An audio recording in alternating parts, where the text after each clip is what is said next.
तो आज की वीडियो में रिव्यू करेंगे इंडिया वर्सेस बांग्लादेश को, न्यूजीलैंड वर्सेस अफगानिस्तान को एंड फाइनली प्रीव्यू करेंगे न्यूजीलैंड वर्सेस इंडिया को। उसके बाद डिस्कस करेंगे नेमाज हॉरेंडस ACL इंजरी और Laporta's potential involvement in the Negreira case and finally preview करेंगे मैड्रिड वर्सेस सेविया मैच को। So let's begin.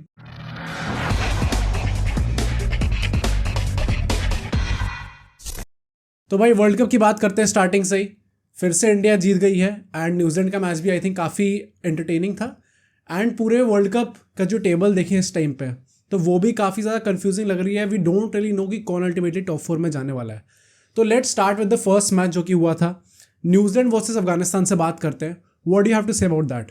तो यार देखो, यहाँ पे न्यूजीलैंड अफगानिस्तान के मैच के बारे में बात करना जरूरी इसलिए है बिकॉज न्यूजीलैंड से ही अपना अगला मैच भी एग्जैक्टली एंड दोनों एकदम टाइड पे इस टाइम पे चार मैचेस हैं। और जो तुमने कहा सेमीफाइनल से पता नहीं चल रहा, उसमें भी एक बहुत इंटरेस्टिंग पॉइंट है मेरे लिए जो कि अभी मैं बताऊंगा सब लोगों को कि क्यों ऐसा हो सकता है। आई थिंक इंडिया तो क्लियर कर रही है इस वक्त, बट न्यूजीलैंड के लिए surprisingly maybe it won't be that easy and I will tell why exactly later on in the preview. But हाँ, let's quickly breeze past New Zealand versus Afghanistan here. कुछ टॉकिंग पॉइंट्स रहेंगे जिनको हम discuss करते हैं, उससे मैच का एक समरी भी हमें समझ में आ जाएगा एंड जो हमें टेक्निकल पॉइंट्स एनालाइज करने, जो वीकनेसेस स्ट्रेंथ्स निकल के आई हैं वो भी हमें पता चल जाएगा होपफुली। तो भाई सबसे पहली बात तो New Zealand in the first 20 overs they were doing really well. In fact 109 run थे 20 ओवर में एंड माइंड यू ये मैच जो है चेन्नई में था, तो पिच हाई स्कोरिंग नहीं थी। 270 280 मैक्स यहाँ पे एक बहुत अच्छा टारगेट होता है, अनलाइक पिचेस इन दिल्ली, इन चिन्नास्वामी।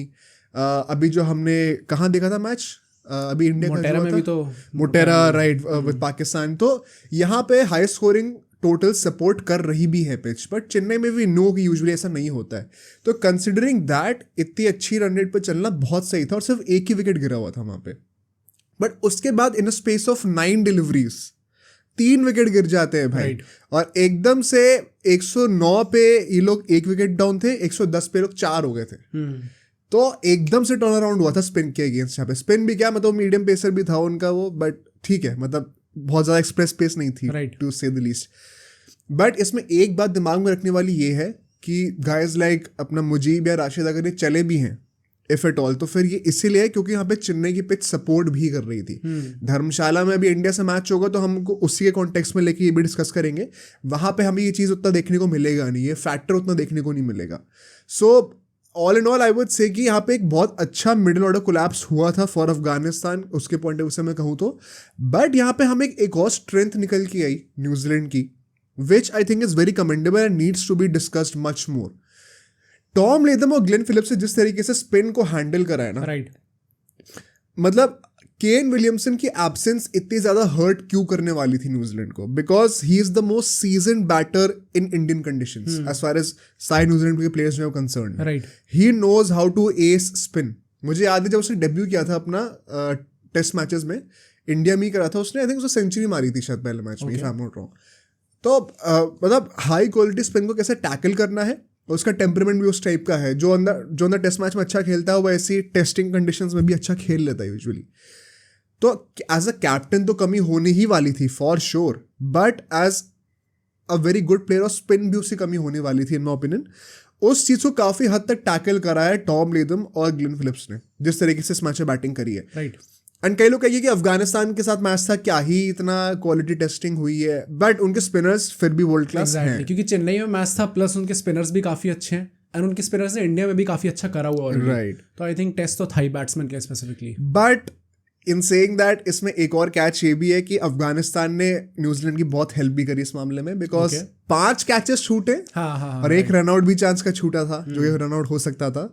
सो ऐसा भी नहीं है कि ये लोग एक्सपोज नहीं हो सकते उस चीज़ से, it's just that they were quite lucky also on that day and credit to them कि जो उनको चांसेस मिले उन्होंने फुली कन्वर्ट करा उसके बाद, तो उसको वेस्ट नहीं जाने दिया उस चांस को।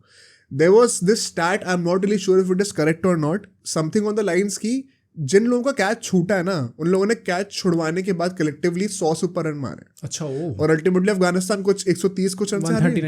हाँ, तो that could have been a major talking point for Afghanistan, because at one point of time लग रहा था जेन्युइनली कि अफगानिस्तान एक और अपसेट क्रिएट कर सकती है, just like they did against England. It would not have been a big deal, I am telling you that. So उस पॉइंट ऑफ व्यू से देखा जाए तो जिस तरीके से मिडिल ऑर्डर ने संभाला है अपने आप को, वो बहुत बड़ा पॉजिटिव निकल के आएगा for New Zealand before going into the India versus New Zealand जो गेम होने वाला उसमें जाने से पहले. Another catch here was in my opinion, पहली बात तो 185 फॉर 4 थे लोग 40 ओवर के अंदर, ठीक है. आखिरी के 10 ओवर में 100 से ज्यादा रन बनाए हैं. हाँ, ओके. एंड दैट टू जो आपके 4 विकेट ऑलरेडी गिरे हुए थे. आई थिंक ये 100 से ज्यादा रन बनाना आजकल थोड़ा like we see it more often, तो लोग थोड़ा ग्रांटेड के लिए ले लेते हैं ये सब चीजें. बट यहाँ पे कॉन्टेक्स्ट बहुत जरूरी है कि आपके पास विकेट इन हैंड कितने हैं. राइट. तो अगर 4 विकेट आपके ऑलरेडी गिरे हुए हैं, उसके बाद भी आपने 100 रन मार दिए, तो firstly credit to your batting depth and also कि आपका पूरा लोअर मिडिल ऑर्डर फॉर्म में है. Right. तो ये 2 चीज़ें बहुत अच्छी निकल के आई न्यूजीलैंड से. एंड इंडिया को भी ये चीज़ें दिमाग में रखनी होंगी because like thankfully since that Australia game India की जो टेंडेंसी थी कि टेल एंडर से थोड़े रन्स लीक करना वो एकदम ही खत्म हो चुकी है. So far so good. But over the years India की वो टेंडेंसी रही है, तो लेट्स होप कि ऐसे बड़े मैच है वो टेंडेंसी दोबारा निकल के ना आ जाए. Right. Because New Zealand can make the most of it. जब मिचेल सैंडनर जैसे बंदे जो है वो नंबर 8 पे बैटिंग करने के लिए आ रहे हैं, तो you have a lot of depth for sure. And Mitchell Santner भाई पावर हिटिंग भी कर सकता है, ऐसा कोई मजाक नहीं है. एंड अगर वो चिदम्बरम जैसी अपना चेपॉक जैसे जहाँ पे वहाँ पे खेल रहे थे इतना अच्छा, तो धर्मशाला में तो बेटर ही खेलना चाहिए because it represents their pitches much more than what a Chepauk would. So credit to that. How do you feel about this batting performance? I think batting तो काफ़ी अच्छी थी. एंड वही बात है कि इस पिच पे चेपॉक पे आपने 288 बना दिए, तो that's obviously a very commendable total. And वो उसके बाद मेरे को लग ही रहा था कि वो जीतना तो है ही, क्योंकि with all respect I don't think कि अफगानिस्तान की बैटिंग उतनी कुछ खास है. एंड वो चीज़ हमें सेकेंड इनिंग्स में दिख भी गई. 139 का अगर आप टोटल बनाए तो then obviously you are going to lose the match. तो रिगार्डलेस जैसा भी खेली न्यूजीलैंड, आई थिंक 200 प्लस का कोई भी टोटल होता तो in my opinion it would have been good enough to beat Afghanistan. मतलब हाँ यार, आई थिंक ये बात भी बिल्कुल सही है. और अगर मैं यहीं पे न्यूजीलैंड की बॉलिंग की भी बात करूँ, तो जब अफगानिस्तान बैटिंग करने आ रही थी, देखो ऐसा नहीं है कि ये टारगेट चेजेबल था नहीं. मतलब ऑफकोर्स चेपॉक में थोड़ा मुश्किल तो होता ही है, बट अफगानिस्तान ने पोटेंशियल दिखाया हुआ है. ऐसा नहीं है कि 250 रन नहीं मार सकते. एटलीस्ट 150 रन से 130 रन से तो नहीं हारना चाहिए था. वो सबसे बड़ा नेगेटिव मुझे लगा. But the way once again everybody turned up in New Zealand's bowling, सबने विकेट लिया ऑलमोस्ट, एंड इनफैक्ट सभी ने लिया है if I am not wrong. Also the fact कि Trent Boult is slowly coming back into his rhythm just before India भाई. तो वो मुझे लगा बिकॉज उसने 2 विकेट लिए और सबसे इकोनॉमिकल बॉलर था. 2.5 की इकोनॉमी भाई, क्या चाहिए तुम इससे ज्यादा. और so Trent Boult and Matt Henry once again drawing first blood, I think वो भी बहुत ही ज्यादा क्रूशल रहा है for New Zealand success. And because इतने बड़े बड़े नाम है, लोकी फर्गुसन भी आईपीएल में खेलता है, तो काफी लोगों को पता है. ट्रेंट बोल्ट तो चलो है ही, सैंडनर भी है, तो काइंड ऑफ मैट हेनरी थोड़ा अंडर द रेडार चला जाता है. But I think he has shown really well in this world cup for sure. तो वो विकेट लेता है, फिर ट्रेंट बोल्ट भी 2 विकेट ले लेता है. एंड ये लोग स्टार्टिंग से ही ट्रबल कर रहे थे अफगानिस्तानी बैट्समैन को. मतलब there was no match of quality there for sure. But here is the catch, इन दोनों ने इतनी अच्छी बॉलिंग करी, फिर भी हाईएस्ट विकेट टेकर्स थे लोकी फर्गुसन और मिच सैंडनर. दोनों ने 3-3 विकेट ले लिए. तो तुम क्वालिटी में डेप्थ देख रहे हो कितनी है. Every bowler is doing something.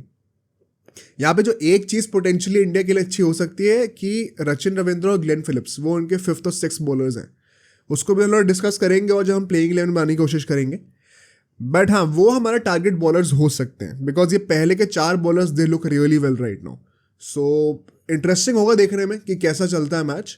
But all in all I would say यार a very easy victory of late for New Zealand, जो कि हम देखते हुए आ रहे हैं.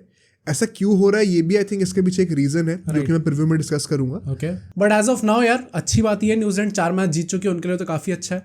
बट स्टिल टॉप पे तो हम ही अल्टीमेटली नहीं, टॉप पे न्यूजीलैंड ही है क्योंकि उनकी रन रेट बेटर है. अच्छा, ओके. एंड आई थिंक वो मैटर नहीं करता रन रेट इन दोनों के बीच में, बिकॉज अगले मैच में जो हारेगा वो ऑटोमेटिकली नीचे तो हो ही जाएगा. Right. But now let's move on to India versus Bangladesh. यहाँ पे नेट रन रेट की काफी कंट्रोवर्सी हुई है.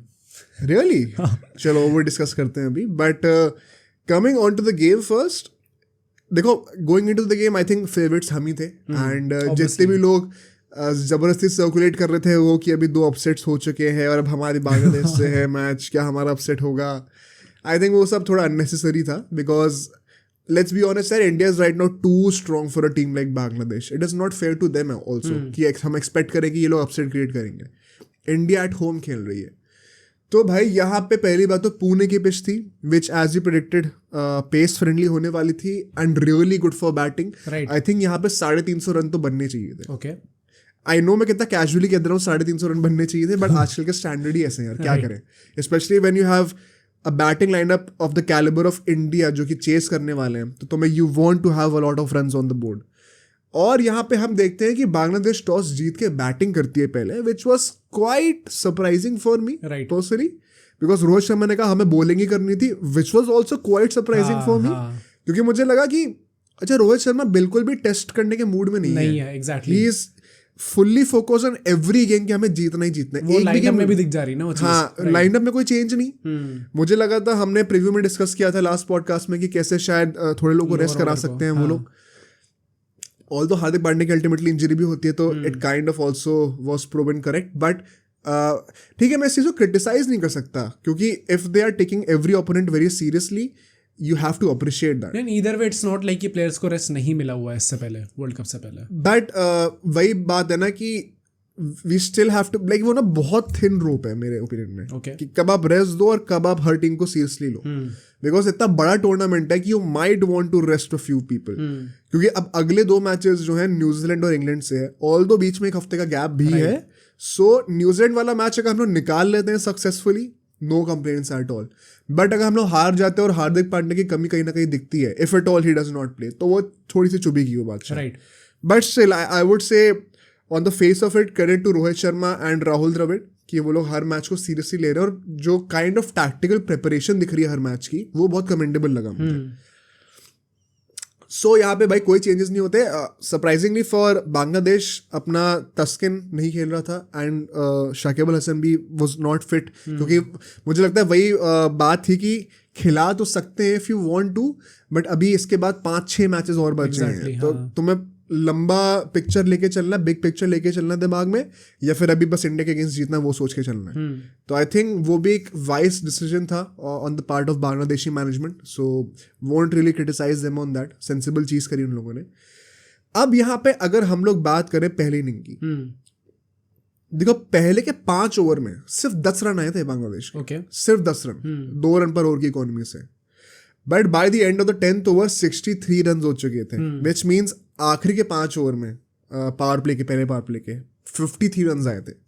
शार्दुल ठाकुर का एक ओवर था, उसमें 15-16 रन आ चुके थे. How would you rate Bangladesh की जो स्टार्ट थी, उसको तुम कैसे रेट करोगे? आई थिंक स्टार्ट काफ़ी अच्छी रही थी बांग्लादेश की. आई नो कि स्टार्ट थोड़ी स्लो थी एकदम से ही, जो इनिशियल 5 ओवर थे. But as you rightly mention कि जो 10 ओवर हो चुके थे, एंड इसमें huge credit goes to their अपने जो ओपनर्स थे लित्तन दास और जो तंजीन हसन था. दोनों ही काफ़ी अच्छी पार्टनरशिप हमें देखने को मिली, and both of them played quite well in this match. Litton Das scored some 60s something, and ये अपना तंजीन ने भी 50 मार दी थी. तो आई थिंक वो इनिशियल जो बूस्ट मिलता है ओपनर्स की तरफ से, आई थिंक वो काफ़ी अच्छा था. And I think Rohit Sharma also said in the press conference बाद में कि स्टार्ट हमने थोड़ी स्लो करी थी, थोड़ी शेकी करी थी, but then we grow into the game. अच्छा, मुझे ऐसा लगता है पर्सनली कि ऑफकोर्स स्टार्ट बहुत अच्छी थी, बट द पॉइंट वॉज कि बांग्लादेश ना, ऐसा मुझे कभी नहीं लगा पर्सनली कि वो लोग थ्रू आउट द 10 ओवर्स बहुत अच्छा खेल रहे हैं. इनिशियल स्ट्रगल क्लियरली दिख रहा था, विच मेंट कि मे बी उनके 2-3 ओवर अच्छे चले गए हो, but that does not paint the whole picture.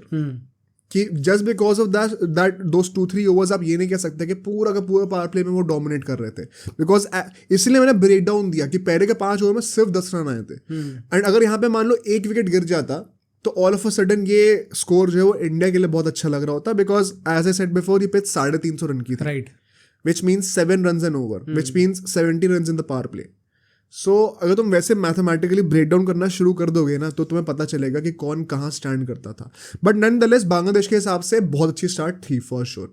चाहे उन्होंने 2-3 ओवर में कवर अप करा हो, that's how cricket is played usually. And एक चीज़ बहुत क्लियर मुझे लग रही थी बांग्लादेश की तरफ से, which was they were very clear in their mindset कि हमें शार्दुल ठाकुर को टारगेट करना ही करना है. और उनके लिए एक बहुत अच्छी चीज़ ये होगी कि हार्दिक पांड्या इंजर्ड हो गया, बिकॉज दैट मेंट कि शार्दुल ठाकुर के हमें और ओवर देखने पड़ेंगे. तो वो बहुत क्लियर था, बट उसका एक डाउन साइड भी था जो कि मैं आगे डिस्कस करूंगा. बात करते हैं अगले 10 ओवर की, और यहाँ पे हम लोग देखते हैं कि जो है इंडिया दोबारा चोक करना शुरू करती है रन्स को। विकेट्स अपने आप आ जाएंगे, आप रन्स को चोक करना शुरू करो। ये स्ट्रैटेजी हमने रोहित शर्मा के अंडर पूरे वर्ल्ड कप में देखी है। आई थिंक ये बहुत अंडररेटेड क्वालिटी रही है। नहीं, एंड आई डोंट थिंक कि बहुत सारी टीम्स का ऐसी स्ट्रैटेजी है, मतलब इस लेवल के बॉलर्स है कि वो स्ट्रैटेजी इंप्लीमेंट कर सके, क्योंकि मिडिल ओवर्स में जितनी अच्छी हमारी टीम रही है उतनी आई डोंट थिंक कोई भी टीम रही है इस टाइम पे वर्ल्ड कप में। एंड इसी के चलते हम लोग देखते हैं कि अगले 10 ओवर में सिर्फ 47 रन आते हैं और 2 विकेट भी गिर जाते हैं, right, thanks to Kuldeep Yadav and Ravindra Jadeja, जो लोग 1 विकेट ले लेते हैं। आई थिंक यहाँ पे वही बात है ना, there is just so much quality. जैसे कि हमने भी न्यूजीलैंड के लिए कहा कि 4 बॉलर इतने तगड़े हैं, इंडिया के लिए यू कुड आर्ग्यू कि even Hardik Pandya when he is bowling 140 clicks an hour, everybody is right up there भाई। और अभी तो we are not even considering guys like Shami and Ashwin. अगर वो शार्दुल ठाकुर की जगह पे आ जाएंगे तो तुम्हें सांस लेने के लिए कोई है ही नहीं तुम्हारे अगेंस्ट भाई, तुम सबके अगेंस्ट तुम चौकी कर जाओगे। And so once again Rohit Sharma का ये जो कैप्टेंसी का एक ट्रेड रहा है कि ठीक है हमें विकेट्स नहीं मिल पा रहे, कोई प्रॉब्लम नहीं है, हम रन्स नहीं देंगे, अब तुम कर लो, तुम कर सकते हो जो। राइट, तो बैट्समैन ऑटोमेटिकली थोड़ा हेजिटेंट हो जाता है एंड विकेट्स फेंकना शुरू करता है। तो तुम कुलदीप यादव का जो पहले एलबीडब्ल्यू था उसको देख लो, वो भी विकेट फेंका ही था एक काइंड ऑफ, फेंका इन द सेंस कि ऑफ कोर्स ट्रिकरी थी, बॉल जो है पड़ के सीधी निकल गई, लेग स्पिन नहीं हुई, बट जिस तरीके से आप स्वीप करने जा रहे थे वो रिस्की शॉट रहता ही रहता है, specially against a guy like Kuldeep Yadav जो कि दोनों तरफ बॉल टर्न करा सकता है। Right, so it's not like he was defending the ball of a ball ही बहुत अच्छी थी, he was outclass by the trickery of Kuldeep Yadav while playing a risky shot. So वो चीज़ हमें दिख रही थी फॉर श्योर कि हमें रन्स जो है वो बनाने जाना है, रुकना नहीं है इंटेंट को हमें। उसी के चलते 2 विकेट बहुत अच्छे मिल जाते हैं हम लोगों को, और उसके बाद के जो अगले 10 ओवर होते हैं they're even better, because if I am not wrong शायद कुछ 33 रन ही आते हैं between the 20th and the 30th over. सिर्फ 33 रन आना और फिर से 2 विकेट गिर जाना, this is the peak of how to choke a team on runs. Full credit to the Indian bowlers as well as once again जिस तरीके से रोहित शर्मा बॉलर्स को रोटेट कर रहा है ना, कि अभी एक छोटा सा स्पेल डलवा दिया फिर रोक दिया, फिर छोटा सा स्पेल डलवा दिया फिर रोक दिया, वो मुझे बहुत स्ट्रेटेजिकली प्लान्ड लगा और बहुत ही स्मार्ट लगा मुझे देखने में। Because notice how as a said before Shardul Thakur के अगेंस्ट ये लोग जा रहे थे कि ठीक है हम लोग जडेजा कुलदीप इनको रन नहीं मार पा रहे, तो हम अब इसकी जो है पूरा गुस्सा भड़ास जो है निकालेंगे शार्दुल पे और कॉम्पनसेट करेंगे रन रेट को। तो उसने बड़ा स्मार्टली यहाँ पे प्ले करा रोहित शर्मा ने। व्हाट ही डिड वाज इनसे बॉलिंग करा रहा है जडेजा कुलदीप यादव से, बीच में 2-3 ओवर डलवा दिए शार्दुल के, फिर बुमराह को ले आया। जैसे ही देखा कि भाई अपना मुश्फिकुर रहीम वगैरह बैटिंग कर रहे हैं, they usually struggle more against pacers, तो सिराज बुमराह को ले आया, थोड़े टाइम के लिए बॉलिंग डलवा दी, बीच में 2-3 ओवर चुपचाप जो है शार्दुल ठाकुर के डलवा दिए। और पता इससे क्या होता है, ये चुपचाप बोलने वाला थोड़ा नेगेटिव साउंड कर रहा होगा कि अच्छा थोड़ा डिफेंसिव कैप्टनसी हो गई, the point is how do U turn it into a positive. Right, आपने बॉलिंग करा के प्रेशर बनवाया सिराज और बुमराह से, ठीक है, फिर चुपचाप बीच में 2-3 ओवर शार्दुल ठाकुर के लाए, वहां पे वो जा रहे हिट आउट करने के लिए because they know Shardul Thakur 2-3 over से ज्यादा और नहीं डालने वाला, फिर दोबारा हटा दिया जाएगा और वहीं पे चांस बनता है विकेट लेने का, which is exactly what Shardul got also. एक विकेट मिल भी जाता है उसको। आई थिंक ये जिस तरीके से उससे रोटेट कराना बॉलर्स को, उसमें बहुत बड़ा हाथ है, उसका बहुत बड़ा हाथ है in every bowlers ultimate figures also. Her bowler के फिगर्स इतने अच्छे हमें देखने में लग रहे हैं, तो उसमें बहुत बड़ा हाथ इस बात का भी है कि उन्हें किस टाइम पे बॉलिंग कराई गई और कैसे रोटेट कराया गया। तो आई थिंक वो एक इनटैंजिबल कंट्रीब्यूशन है रोहित शर्मा का टुवर्ड्स द बॉलर्स, जो कि दिखता नहीं ऑन पेपर बट बहुत मैटर करता है। राइट, तो like how do you feel about this? नहीं, आई थिंक कि ये रोहित शर्मा की कैप्टेंसी वाला जो पॉइंट है हमें through out the world cup दिखा है। अभी हमने 4 मैचेस खेले, चारों मैच में हमें ये चीज़ देखने को मिली है। तो obviously it's a very impressive trade जो भी वो स्ट्रैटेजी इंप्लीमेंट कर रहा है। And again I would say कि काफ़ी लोग बोल चुके हैं रोहित शर्मा के बारे में कि that he always has something in mind. जो भी प्लान होता है उसका बहुत स्ट्रैटेजिकली प्लान होता है, बहुत प्लान करके वो आता है, अपना होमवर्क करके आता है बेसिकली घर से। सो दैट जस्ट शोज की how good of a captain he is. I think bowling में एक चीज़ जो मेरा कंसर्न रहेगा ultimately, I know Shardul Thakur ने 1 विकेट ले लिया अल्टीमेटली, एंड ऑब्वियसली उसकी इकोनॉमी आई थिंक सबसे गंदी थी इंडियन बॉलर्स में जितनी भी थी, 6.57 समथिंग की इकोनॉमी थी। तो अगेन आई नो कि ये काफ़ी रिपीटेटिव क्वेश्चन होता जा रहा है, but should we actually plan to play him ultimately आगे जाके भी? क्योंकि we have guys like Ashwin जो कि अगर it's not like Shardul Thakur wicket ले रहा है खूब सारे, तो if it's just about containing the runs then why not take Ashwin. So in my opinion अगर क्वेश्चन शामी को खिलाने का है then it is a no for me, and इसका रीजन मैं बहुत बार एक्सप्लेन कर चुका हूँ. I will do it again when we talk about the preview for India New Zealand. Okay, Ashwin के लिए I am always in because I think वो बैटिंग भी कर सकता है and he is much better at containing those runs as well. So even if it is a green turf, I would still back him to take wickets over Shardul Thakur. This is my personal opinion. But I get why they would still want to play Shardul Thakur. And fielding भी he is doing well. And batting तो चलो करने का मौका ही नहीं आया. But उसकी presence होना ही in the lineup benefits greatly guys like अपना ये Rohit Sharma, Shubman Gill, Virat Kohli. I'll explain this once again. Basically क्या होता है, अभी जब हम लोग इंडिया की बैटिंग पे आएंगे, the way Rohit Sharma is batting right now, उससे बहुत बड़ा हाथ शार्दुल ठाकुर का भी है. कई लोग को सुन के लगा ये क्या बोल रहा है, अभी मैं एक्सप्लेन करता हूँ उसको थोड़ी देर में. Coming back to Bangladesh, 40th over के एंड तक इनके 189 कुछ रन हो चुके थे, 5 विकेट गिर चुके थे. राइट, बहुत ज़्यादा कुछ खास चल नहीं रहा था. By this time they should have had 250 ताकि आखिरी के 10 ओवर में 100 रन मारे और 350 बने. तो they were good 60-70 run short in my opinion. और यहाँ तक गेम वॉज सील्ड मुझे ऐसा लगता है. आखिरी के 10 ओवर में they create a decent comeback I would say. I think कुछ 60-70 रन मारते हैं ये लोग.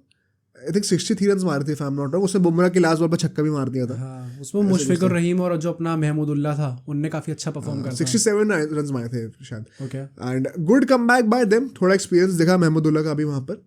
बट वही बात है ना कि it was never going to be enough versus a team like India जहाँ पे सब लोग इतने अच्छे फॉर्म में. सो आई थिंक मैच वहाँ पे हार चुके थे वो लोग. पर्सनली बहुत मुश्किल होता कमबैक क्रिएट करना. अब मतलब मैं तो यहाँ पे आर्ग्यू करूंगा कि अगर पहले के 2-3 विकेट जल्दी भी गिर जाते हैं ना तो भी I would have backed India to win, purely because जिस तरीके से केएल राहुल बैटिंग कर रहा है. वंस अगेन नॉट आउट रहता है वो, अभी उसके ऊपर आएंगे. बट हाँ, एट इनिंग्स ब्रेक हमें पता था कि now what to expect exactly. Rohit Sharma will come in and blast off, और हम लोग वही देखते हैं भाई. नहीं, although before moving to that, एक जो सबसे बड़ा पॉजिटिव है इसमें, आई थिंक वो फील्डिंग है हमारी. भाई फील्डिंग तो हर मैच में भाई क्रेजी थी. और वो जो एक केएल राहुल का कैच था और वो जो जडेजा का कैच था, उसने वो सेलिब्रेशन भी वो करता है ना सब मेडल पहनने वाला. तो भाई फील्डिंग तो गजब हो रही है इस टाइम पे. I think everybody is motivated by that medal. हाँ, मेडल वाली चीज. एंड रोहित शर्मा ने प्रेजेंटेशन में कहा था कि जिसके सबसे ज्यादा मेडल होंगे उसको एंड में कोई स्पेशल गिफ्ट मिलेगा. अच्छा, तो there is a lot of motivation there. But I wonder किसको मिला है इस बार वो. आई थिंक जडेजा को ही मिलेगा यार. आई डोंट नो, केएल राहुल का भी कैच बहुत अच्छा था वैसे. बट ठीक है, आई थिंक जब पॉडकास्ट आएगा तब पता चल चुका होगा. केएल राहुल को एक मेल भी तो चुका ऑलरेडी. हाँ. But moving on to India, भाई once again I can't help but praise Rohit Sharma. देखा ना तुमने किस तरीके से खेला. राइट. भाई क्या यार, मतलब कोई स्कोप ही नहीं छोड़ता यार वो. And thankfully he is surviving for the first 10 overs and he is finishing the game. मतलब I remember पहली बॉल को डिफेंड करता है, दूसरी ball wide of side off stump और वहाँ पे वो फुल लेंथ की डिलीवरी थी, ड्राइव मारता है चौका, उसके बाद से ही नेवर लुक बैक. एक तो जो हम लोग पहले डिस्कस करते थे रोहित शर्मा की स्ट्रैटेजी के बारे में, that he will first take his time in the first 10 overs and then he will start shooting. अब जो हम लोग देख रहे हैं कि वो पहली बॉल से आते ही मारना स्टार्ट कर रहा है. इज इट जस्ट कि ये जो मेंटालिटी शिफ्ट आया है, इज इट बिकॉज कि उसने प्रॉब्ली ये चीज़ रियलाइज करी कि यार वो 10 ओवर तक टिकने वाला टाइम तो मेरा आ ही नहीं पा रहा है काफ़ी टाइम से, तो why not just go from the first ball. I don't think it has got anything to do with that, because Rohit Sharma का चाहे तो he can very easily be more selfish and say कि मैं पहले 10 ओवर खेलूंगा because मैं टिकूंगा तो मेरे से बड़ा कोई बैट्समैन नहीं है. ओके, क्योंकि मैं 200 मारने वालों में से. आई थिंक रोहित शर्मा को बहुत प्रेस करना बनता है इज बिकॉज जो फिलोसफी वो इंस्टिल करना चाहता है ना हमारी टीम में, वो उसको लीड कर रहा है from the front. Right. Basically philosophy क्या है, we want an aggressive approach. वो टाइम गया कि हम लोग आराम से टुक टुक करके खेल रहे हैं, इनिंग्स बिल्ड कर रहे हैं. अब पता है ये क्रिटिसिज्म ना मैंने काफ़ी फॉरेन कॉमेंटेटर से सुना था before the world Cup also, and then I thought about it, तो it actually makes sense. Notice how in every era in best batsman जो होता है एटलीस्ट वो इंडिया से निकल के आता है. सुनील गावस्कर, सचिन तेंदुलकर, विराट कोहली, इवन रोहित शर्मा भाई all time 3rd highest century maker है ओडीआईज में वो. और विराट कोहली की शैडो इतने टाइम से रही है तो हमें पता ही नहीं चला कि एक ही रम्मा में से 2 बैट्समैन मिल गए. Right. Highest of course Sachin ही है, तो टॉप 3 तो इंडिया के ही हो गए in test matches also. I think यहाँ पे this is a great example of how individual players हमें बहुत अच्छे मिल रहे हैं, but why is it not replicating in a lot of ICC trophies also, which is why a lot of fans are upset with the team right. और were upset before the world Cup, right? कि trophies तो हम जीतते नहीं है 10 साल से, but players हमारे पास टॉप नॉच हैं। तो यहाँ पे फॉरेन कमेंटेटर्स का एनालिसिस था कि यार वी फील इंडिया ना बहुत ज़्यादा, वो फियर ऑफ फेलियर बहुत है लोगों में। Okay. They play for stats to a certain level, कि मैं सेंचुरी मारूंगा तो शायद टीम का ही भला हो जाएगा। वो टीम को एज अ कलेक्टिव शायद उतना ट्रीट नहीं कर पा रहे थे जितना उन्हें करना चाहिए था। और यहाँ पे जिस तरीके से रोहित शर्मा ने वो चीज़ इंस्टिल करी है ना, I think we will thank him in the years to come when we realise. बहुत ईजी है रोहित शर्मा के लिए भी कहना कि मुझे अपनी 100 के लिए खेलना है, अब मुझे अपने सेंचुरीज बनानी है, मुझे अपने रिकॉर्ड बनाने हैं, but he is the first guy to say कि मैं अपने विकेट पे कम प्राइस डालूंगा, मैं ज़्यादा रिस्की क्रिकेट खेलूंगा जिससे मेरा चांस आउट होने का बहुत ज़्यादा है, but this is how we should follow the suit. यही हमें टेम्पलेट फॉलो करना है। Right. Everybody, you can't take so much time to play, go all out भाई जब मौका मिल रहा है तो। और अगर रोहित शर्मा अपने खुद के विकेट पर इतना कम प्राइस डाल रहा है, being one of the best batsman in the world right now, तो फिर everybody else has no reason exactly to say कि मुझे तो भाई मुझे आराम से खेलना है। तो हाँ, कैप्टन ऐसे कर रहा है, who also happens to be one of the best batsman ever, तो वो कर रहा था, तुम क्यों नहीं कर रहे हो? आई थिंक वो लीडिंग बाय एग्जाम्पल बहुत बड़ी बात है, because as a captain it is very easy to say ना कि मैं आराम से खेलूंगा, तुम मेरे सामने तुम बिल्डअप करो। स्पेशली क्योंकि उसकी रेपुटेशन ऐसी है कि वो खेल जाए तो फिर वो 200 ही मारता है। तो इतना बड़ा चेंज लेके आना बहुत कमेंडेबल था, and this is exactly what we saw, because Shubman Gill was taking his time initially, but Rohit Sharma इतना ज़्यादा हाई स्पीड पे खेल रहा था। 63 रन बनते हैं हमारे पहले के 10 ओवर में, एंड नोटिस हाउ बांग्लादेश के भी इतने रन थे, बट नेक्स्ट 10 ओवर में उनके 40 कुछ रन थे। नेक्स्ट 10 ओवर में इंडिया के 70 कुछ रन बन चुके थे, Right. आई थिंक 79 रन थे, in fact almost 8 run and over. तो वो जो हम देखते हैं ना अपवर्ड क्लाइम, हर 10 ओवर के फेज को डिवाइड कर दो, हर फेज में एक अपवर्ड ट्रैजेक्टरी होनी चाहिए रन रेट की, वो इंडिया बड़े अच्छे से फॉलो करती है यहाँ पे, कि पहले 10 ओवर में विकेट नहीं गिरे और रन आ रहे हैं, तो अगले 10 ओवर में और ज्यादा रन आने चाहिए भाई। राइट। और इसी के चलते हम देखते हैं, एक तो भाई पहली बात, रोहित शर्मा ने जो 2-3 छक्के मारे फिर से पुल वुल के, क्या छक्के मारे थे भाई, राइट। मजा आ गया। एक टाइम पे कमेंटेटर सरप्राइज था कि एक वो बाउंसर आई थी और उसने लीव कर दी थी वो चीज, हाँ, सरप्राइज हो गया था। एंड जिस तरीके से वो आउट हुआ है, क्रेडिट टू हसन, बिकॉज वो आ रहा था इस मैच में, आई थिंक तस्किन की जगह पे वही आया था, 2-3 छक्के वो लंबे लंबे खाया था रोहित शर्मा से पुल शॉट के, ठीक है, but it took a lot of guts for him to stick to the bouncer still. Right. एक डीव स्क्वेले खड़ा करा हुआ था और कहा था कि कोई बात नहीं, मैं बाउंसर ही डालूंगा, कब तक पुल मारेगा, देखते कब तक मारेगा। एंड उसकी जो बाउंसर्स थी वो वेल डायरेक्टेड भी थी इन माई ओपिनियन, बिकॉज जैसे ही ना आप रोहित शर्मा को आई थिंक मिडिल स्टंप के आसपास या फिर लेग स्टंप पे अगर आप बाउंसर डाल रहे हो, तो यूजुअली बैट्समैन थोड़ा डरता है, बिकॉज वो रिब्स के आसपास का एरिया होता है, तो थोड़ा बचाने जाता है। Rohit Sharma does not care, वो उसको पुल मार के या हुक मार के छक्का मारता है सीधा। उसने 2-3 छक्के मेरे ख्याल से ऐसे ही खाए थे। उसके बाद उसने ना थोड़ी सी ऑफ स्टंप के आसपास वो बॉल डाली थी जिसपे आउट हुआ था, राइट शोल्डर के आसपास थोड़ी सी, तो वो थोड़ा सा गैप बना, तो आपको पुल करने के लिए बॉल के पीछे आने में ज़्यादा टाइम लगता है। And I think Rohit Sharma थोड़ा सा डबल माइंडेड था उस टाइम पे, कि मैं हवा में मारूं नीचे मारूं। नहीं, ये एग्जैक्ट चीज आई थिंक संजय मांजरेकर ने भी एक चीज कही थी, हाँ राइट, दैट कि इफ ही अगर वो बॉल के नीचे आता बैट उसका, तो फिर वो छक्का ही जाता है, बट वो बेसिकली डायरेक्शन देके लॉफ्ट कर देता है। राइट, तो थोड़ा नीचे मारने की कोशिश कर रहा था, या डबल माइंडेड था, as you rightly said. I won't say कि वो नीचे मारने की कोशिश कर रहा था, I would disagree on that part, because I think नीचे मारने जाता तो वो नीचे ही मारता। डबल माइंडेड था, it was not his intention कि मैं नीचे मारने जाऊँ, वो डबल माइंडेड था। और there is just so like hardly any time to react भाई, एक सेकंड से भी कम का टाइम होता है, तो वो डिसीजन मेकिंग अगर आप डबल माइंडेड जरा सा भी हो गए ना, तो फिर आप सफर करोगे। आई थिंक रोहित शर्मा वहाँ थोड़ा सा मात खा गया वहाँ पे, but by the time he got out match खत्म हो चुका था तब तक, बिकॉज उस जब तो आउट हुआ था तो शुभमन गिल ने भी मारना शुरू कर दिया था, एंड इनफैक्ट उसकी भी स्ट्राइक रेट जो 100 के ऊपर निकल गई थी at one point of time. I think crazy innings by Rohit Sharma once again. KL Rahul ने भी ये चीज़ कही कि अभी तक मुझे जितने मैचेस में बैटिंग करने आना पड़ा है, except the Australia game of course, हर बार ऐसा होता है कि 50-60 रन को चाहिए और 100-150 बॉलें पड़ी हुई हैं, तो इतना आराम से मैं खेल सकता हूँ। राइट। और उसका क्रेडिट रोहित शर्मा को ही जाता है, because he is the one who is taking responsibility कि मैं मिडिल ऑर्डर के लिए वो गेम ईजी करूंगा। एंड इन हाइंडसाइट अगर अब मैं सोचूं ना कि उसने जो स्टेटमेंट कहा था कि I want a middle order to be prepared for situations where we have scored 10 runs and 3 wicket गिर चुके हैं, वो इसीलिए तो है क्योंकि वो खेलेगा वो ब्रांड ऑफ क्रिकेट जहाँ पे बहुत रिस्की होने वाला है। राइट। तो अगर वो आउट होगा भी तो the middle order should be prepared, but अगर वो सर्वाइव कर गया मिडिल ऑर्डर के लिए इतना इजी जॉब हो जाएगा ना कि यू कांट इवन इमेजिन। मतलब तभी तो इंडिया इतना आराम से हर मैच जीत रही है। राइट। और अल्टीमेटली शुभमन गिल और रोहित शर्मा जो है अपनी हाफ सेंचुरीज, मतलब रोहित शर्मा तो 2 रन पे रह गया, बट जिस तरीके से उन्होंने खेला था कमेंडेबल, वेरी कमेंडेबल। बट दोनों आउट हो जाते हैं और उसके बाद हम देखते हैं श्रेयस अय्यर और विराट कोहली को इनिंग्स बिल्ड करते हुए। अगले के जो 10 ओवर होते हैं 20th to 30th ओवर, वो थोड़े आराम से निकलते हैं वहाँ पे रिलेटिवली। बट वही बात थी कि दे हैड द क्वेश्चन, क्योंकि इतने रन ऑलरेडी बन चुके थे, 130 कुछ रन तो पहले के 20 ओवर में बन चुके थे, more than 6 run an over, आधे रन बन चुके थे 20 ओवर में। तो now you can take your time. और यहाँ पे ना मुझे श्रेयस अय्यर का थोड़ा अजीब लगा भाई, जिस तरीके से वो आउट हुआ है। राइट। वो स्पिनर को देख के जो ललचाता है ना, हमने पॉडकास्ट में भी कहा था पिछले वाले कि जब हम लोग प्रीव्यू कर रहे थे गेम को, कि ऑफ स्पिनर जो है हमारे मेहदी जो है उसके अगेंस्ट बहुत ये इंपॉर्टेंट रहेगा मैचअप श्रेयस अय्यर और मेहदी का, बिकॉज वो अटेम्प्ट करेगा आपको छक्का मारने के लिए। एंड इस पिच पे उतना टर्न नहीं था, बॉल बहुत सीधी आ रही थी पड़ के। अगर वो पिच पे बॉल टर्न करती तो with the turn mid wicket के ऊपर छक्का हो सकता था, बिकॉज बॉल पड़ के सीधी आ रही थी।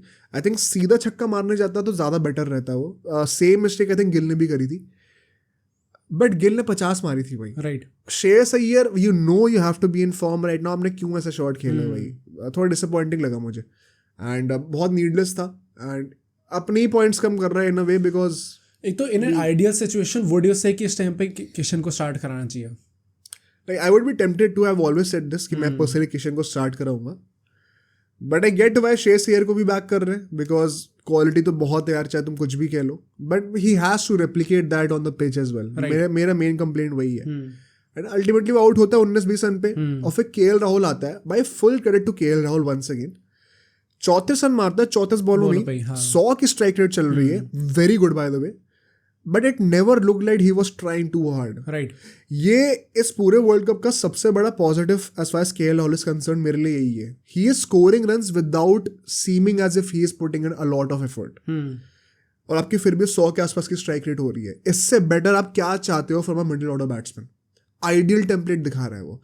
He looks just so patient, so comfortable with the way he bats, ऐसा लगता ही नहीं कभी कि वो विकेट थ्रो करने वाला है या फिर बीट हो रहा है बहुत ज़्यादा, बहुत इन कंट्रोल लगता है वो, बहुत ज़्यादा कमेंडेबल चीज़ लगी मुझे।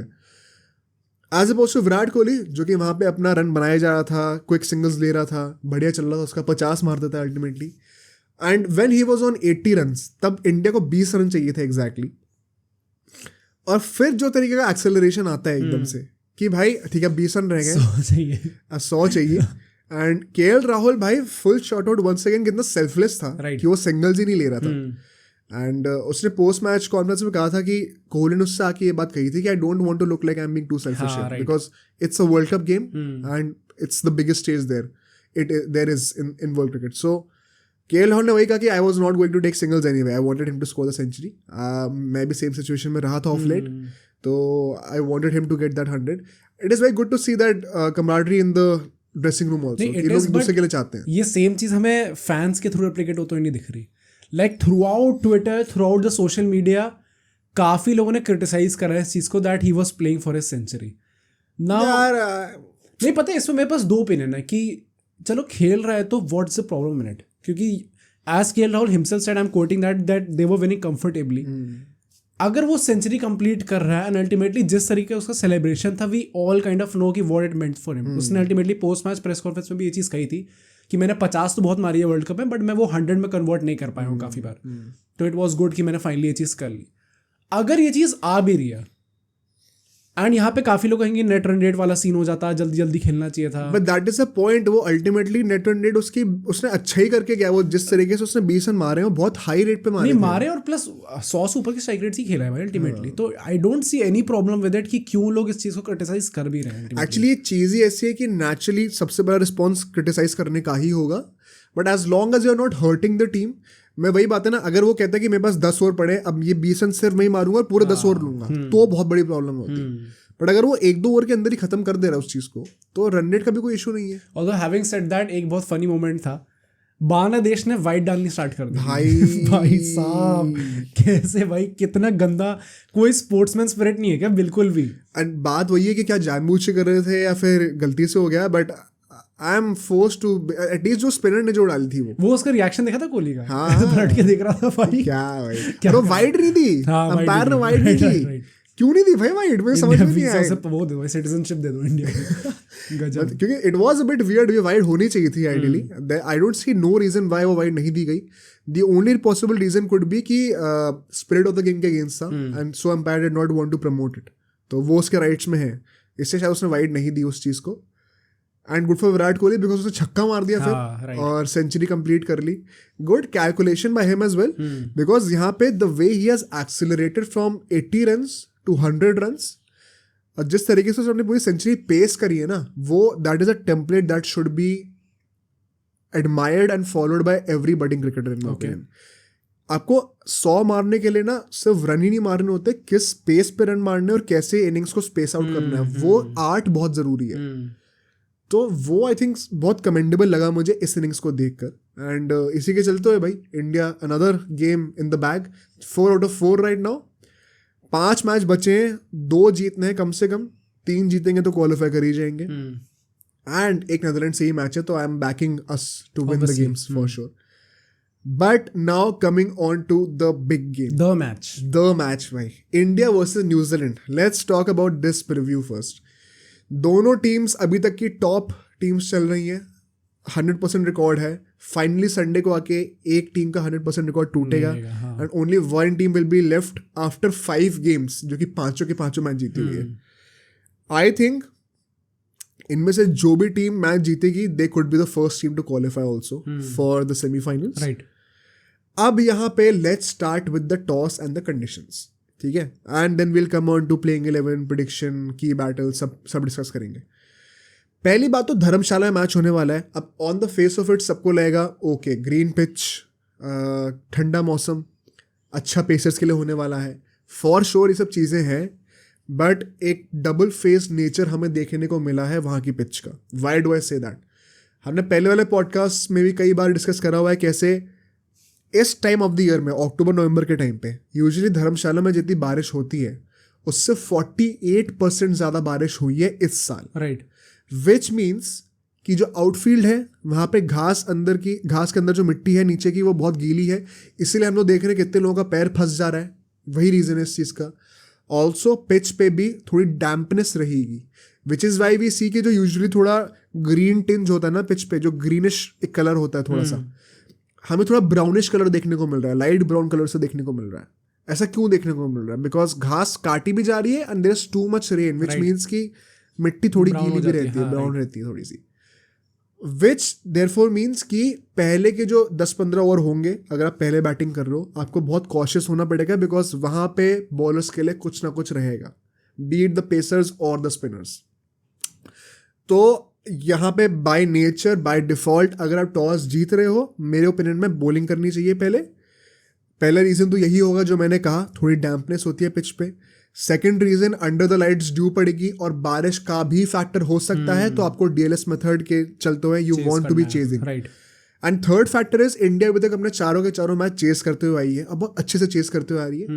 May be they would want to stick to that template, which is also why I kind of felt कि बांग्लादेश के अगेंस्ट बैटिंग करते तो बेटर रहता, because they would have been prepared for both the possibilities, scenarios. But ठीक है भाई, जीत रहे तो कुछ कंप्लेंट नहीं कर सकते। And it is very clear by now कि रोहित शर्मा हर मैच को एज यू नो विन और नथिंग वही वाले तरीके से ट्रीट कर रहा है। सो लेट्स सी ये फॉर्मूला कितना अच्छा रेप्लिकेट होता है। अब यहाँ पे हम लोग हार्दिक पांड्या की बातें करेंगे अभी थोड़ी देर में, बट टॉस जीत के चेस करने में डू यू थिंक कि पहले बैटिंग भी करनी चाहिए? बिकॉज लास्ट टाइम हम न्यूजीलैंड से हारे थे तो चेस करके हारे थे। आई थिंक इस टाइम पे तो चेस ही करना चाहिए, जो चीज़ काम करती आ रही है वो करो। एंड जो हम लोग ये चीज़ डिस्कस कर रहे थे कि एक बार बैटिंग कर लेते पहले, वो भी हम लोग बांग्लादेश के अगेंस्ट कह रहे थे, ताकि हम लोग वो चीज़ थोड़ा एक सेफ साइड पे रह सके और उसके बाद भी ये चीज़ टेस्ट कर सके। राइट, न्यूजीलैंड तो द मैच है भाई हमारा, इट्स द मैच। तो आई थिंक उसके अगेंस्ट हमें ये सब ज़्यादा एक्सपेरिमेंट बाजी नहीं करनी चाहिए, जो काम करता आ रहा है उस पर स्टिक करो। एंड इट सीम्स लाइक कि Rohit Sharma knows what he is doing, so either way I think सही है। और ये जो 2 मैच है ना, ये सिर्फ इसलिए नहीं है बिकॉज इंडिया का न्यूजीलैंड के अगेंस्ट रिकॉर्ड बहुत अच्छा नहीं रहा है, they both are the top teams also. नहीं, top teams and plus Dharamshala भी मैच है भाई, धर्मशाला ही मैच है, तो everything in the recipe is making it much more interesting right now. अगर हम लोग हेड टू हेड रिकॉर्ड की बात करें in the ODI world cups, ठीक है, 9 मैचेस खेले लोग आपस में, न्यूजीलैंड 5 बार जीती है भाई और इंडिया 3 ही बार जीती है, एक बार नो रिजल्ट हुआ था। एंड जो सबसे रिसेंट मैच था 2019 वर्ल्ड कप का सेमीफाइनल, वो भी हम किस तरीके से आ रहे थे हम जानते हैं, right, which is why people are a bit afraid of New Zealand right now. तो आई थिंक ये recent head to head in the world, recent क्या है तो वर्ल्ड कप की हिस्ट्री की बात कर रहे हैं, न्यूजीलैंड को फेवर करता है फॉर श्योर।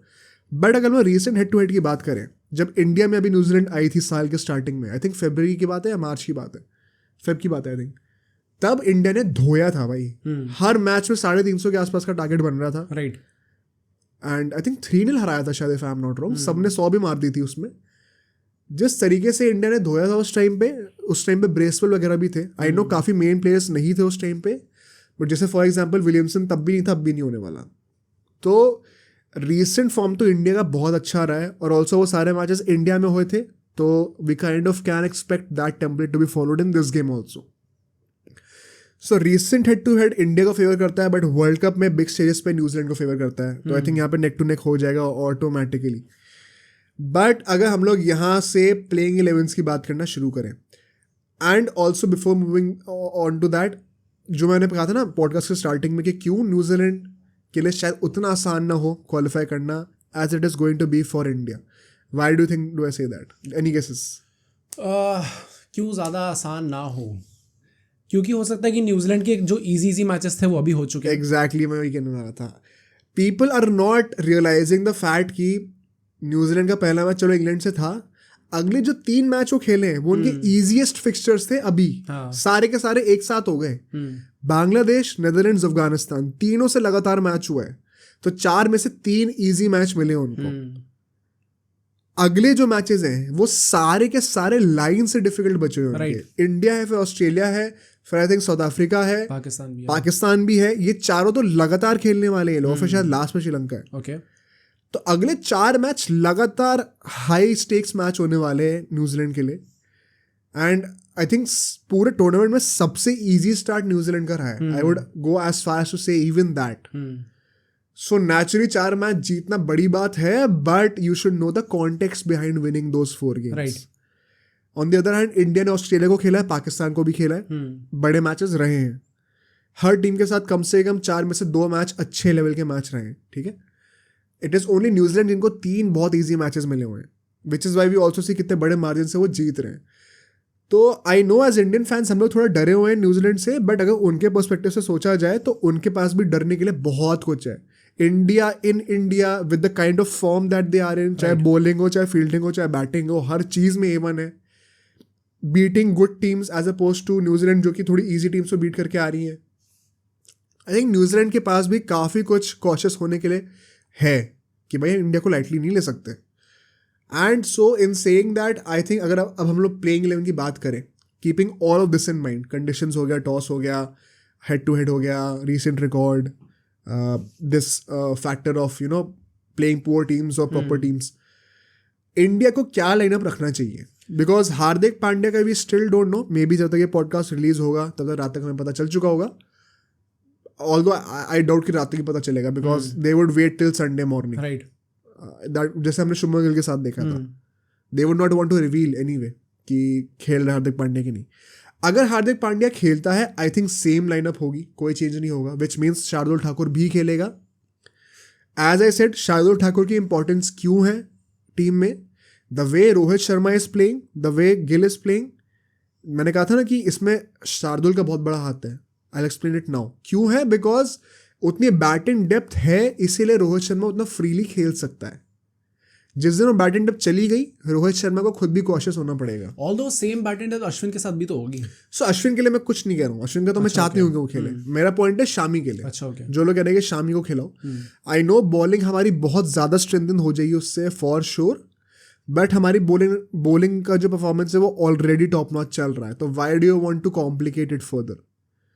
तुम अगर बड़ी बड़ी टीम्स को 200 रन के अंदर आउट कर दे रहे हो, तो you can't really expect much.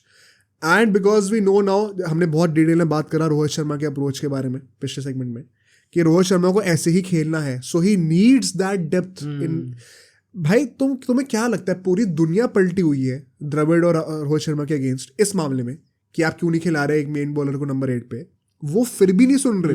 क्यों नहीं सुन रहे भाई? वो बेवकूफ थोड़ी है. They are very clear in their mindset कि मुझे तो ऐसे ही खेलना स्टार्टिंग में जाके, बिकॉज हम एज अ टीम कब तक वो लेथार्जिक होकर खेलते रहेंगे. बट अगर मुझे ऐसा खेलना तो मुझे बैटिंग डेप्थ भी चाहिए. Which is why I think he is very hell bent on making Shardul Thakur play. And अगर आपको ये चीज़ समझ में आ गई, then you will stop questioning कि ठाकुर क्यों खेल रहा है. I know bowling के पर्सपेक्टिव से देखने में अच्छा ही लगता है, but the qualities that he adds to the team, वो बिना कुछ करे on the score sheet फिर भी बहुत कुछ कर जा रहा है for other players. तो which is why I think somebody like Ashwin और शार्दुल is important. But अगर हार्दिक पांड्या नहीं खेलेगा तो सेम टीम रहेगी. आई डोंट थिंक अश्विन को स्टार्ट कराएंगे फिर से. अगर नहीं खेलता तब क्या चेंजेस हो सकते हैं? See first of all I think top order वगैरह तो सेम ही रहने वाला है अपना, रोहित शर्मा, गिल, विराट कोहली. नाउ श्रेयस अय्यर पे अगर हम लोग आते हैं अब, see correct me if I am wrong, कि धर्मशाला में न्यूजीलैंड के जो पेसर्स होंगे, जो बाउंसर्स आएंगे रिविप के पास, उसमें श्रेयस अय्यर को प्रॉब्लम होनी है इस टाइम पे. तो आई नो कि बैक करा जा रहा है उससे, एंड अगर रियलिस्टिकली एक लाइनअप बनाया जाए तो obviously I would also keep in Shreyas Iyer, क्योंकि आई नो कि वो स्टार्ट करने वाला है. But again, just to put it out there, I don't think that he should start इस मैच में. But I know he'll start. तो मैं श्रेयस अय्यर को रखूंगा. उसके बाद केएल राहुल आएगा अपना. Then Hardik Pandya as right side की शायद नहीं होगा इस मैच में. अगर वो नहीं होता तो क्या सीन हो सकता है? स्काई क्या खिलाना चाहिए हम लोगों को, या फिर ईशान किशन खिलाना चाहिए? Right. I think main question वही है, बिकॉज लोग बहुत इजीली कहते हैं स्काई को खिलाना चाहिए, but we can't forget Ishan Kishan also यहाँ पे. Right. Because he has always been the first choice over Sky when it comes to going into the lineup. And एक genuine case बन भी सकता है कि उसको खिलाया जाए over Sky. Sky के लिए मैं एक चीज़ और कहूँगा, Sky का ना नंबर ऑफ किस नंबर पे खेलने वाला वो फिक्स नहीं होगा. वो डिपेंड करेगा आखिरी के 10 ओवर में कितने विकेट बचते हैं. तो सो फॉर एग्जाम्पल अगर 3-4 विकेट जल्दी गिर जाए तो then you might want to send in Jadeja over Sky. But अगर आखिरी के 10 ओवर बचे और सिर्फ 2 ही विकेट गिरे या 3 ही विकेट गिरे तो फिर Sky ऊपर आ जाएगा. अब प्रॉब्लम क्या है, गिवन कि we are susceptible to the fact कि ट्रेंट बोल्ट जैसे लोग हमारा टॉप ऑर्डर एकदम से उड़ा सकते हैं. Would you really back Jadeja कि वो पूरे टूर्नामेंट में बैटिंग नहीं करी है, अब एकदम से आके पूरी इनिंग को संभालेगा, and then we'll back Sky कि वो एंड में आके रन मार दे. ऑल्सो एक और चीज़ जो मुझे स्काई के लिए लगती है वो ये लगती है, जैसे T20 में सबसे ज़्यादा सक्सेस मिला उसको, उसमें बहुत बड़ा हाथ ये भी है कि वो या तो नंबर 3 पे या तो नंबर 4 पे बैटिंग करता है, विच मीन्स उसके पीछे की बैटिंग लाइनअप बहुत लंबी है, अभी बहुत लोग हैं डेप्थ में, विच मीन्स इन टर्न की वो रिस्की शॉट्स खेल सकता है. क्या वो अगर नंबर 6 या नंबर 7 पे बैटिंग करने के लिए आ रहा है नोइंग कि उसके पीछे कोई बैट्समैन नहीं होने वाला, बिकॉज अगर शामी खेलेगा हार्दिक पांड्या के जगह तो आई थिंक शार्दुल ठाकुर को निकाल के कोई बैट्समैन लाया जाएगा टू कॉम्पनसेट. तो मतलब अगला बैट्समैन शामी होने वाला है, कोई बैटिंग डेप्थ है नहीं अभी. क्या वो फिर भी उतना रिस्की शॉट खेल पाएगा? और अगर वो रिस्की शॉट्स खेल के आउट हो गया तो फिर तो हम एक्सपोज हो गए लोअर मिडिल ऑर्डर में. मतलब आई थिंक हो जाएगा expose, but in my opinion Indian cricket team का जो भी मैनेजमेंट है वो चाहिए उससे ही रही है. लाइक एज ही सेड, अपने जो ओडीआई में ऑस्ट्रेलिया का तो उसने यही कहा था कि मैनेजमेंट से मेरे को प्रॉपर डायरेक्शन मिली हुई है कि they just want me to play 45 to 50 balls. Now उस चीज़ पर उसे ध्यान देना पड़ेगा कि मैं कुछ भी करूँ, कितने भी रिस्की शॉट खेलूँ, but I have to play at least 50 balls now. अगर वो नहीं खेलता then obviously he has failed on his part. But अगर वो खेल जाता है तो वो बैट्समैन इसी टाइप का है that he will score some big 70-80 run मार देगा वो 50 बॉल में. और दूसरा पॉइंट ये भी है कि न्यूजीलैंड के जो मेन स्पिनर्स हैं सारे लेफ्ट आर्मर्स हैं, तो ईशान किशन के लिए एक अच्छी न्यूज़ हो सकती है as opposed to maybe Sky. But अगर स्काई को खिलाते भी हैं I don't think it is a problem, because maybe we do need that X factor against a team like New Zealand. So ये एक बहुत ही बड़ा डिलेमा होगा. आई थिंक इतना स्ट्रेट फॉरवर्ड नहीं है कि आप स्काई को स्टार्ट करा दो, बिकॉज ईशान किशन के फेवर में भी काफ़ी चीज़ें जा रही हैं as we discussed. So somebody between these two maybe will be starting. I think at this point तो ज़्यादा चीज़ें फेवर ईशान किशन में ही जाती हैं, क्योंकि he has been performing for quite some time for Indian cricket team right now ODIs में. तो अगर सिर्फ इन दोनों पे मेरिट बेस्ड बात हो तो I think obviously Ishan Kishan के फेवर में ज़्यादा चीज़ें जा रही हैं. बट वही बात है कि Suryakumar Yadav has that X factor. तो वो उसकी फेवर में है चीज़। एंड फिर शामी आएगा एंड उसके बाद हमारे कुलदीप यादव, बुमराह एंड सिराज सब देखने को मिलेंगे. So finally for those of you who have been waiting for Shami to start, you might see Shami, Bumrah and Siraj go in full blue. So मज़ा आएगा देखने में वो भी.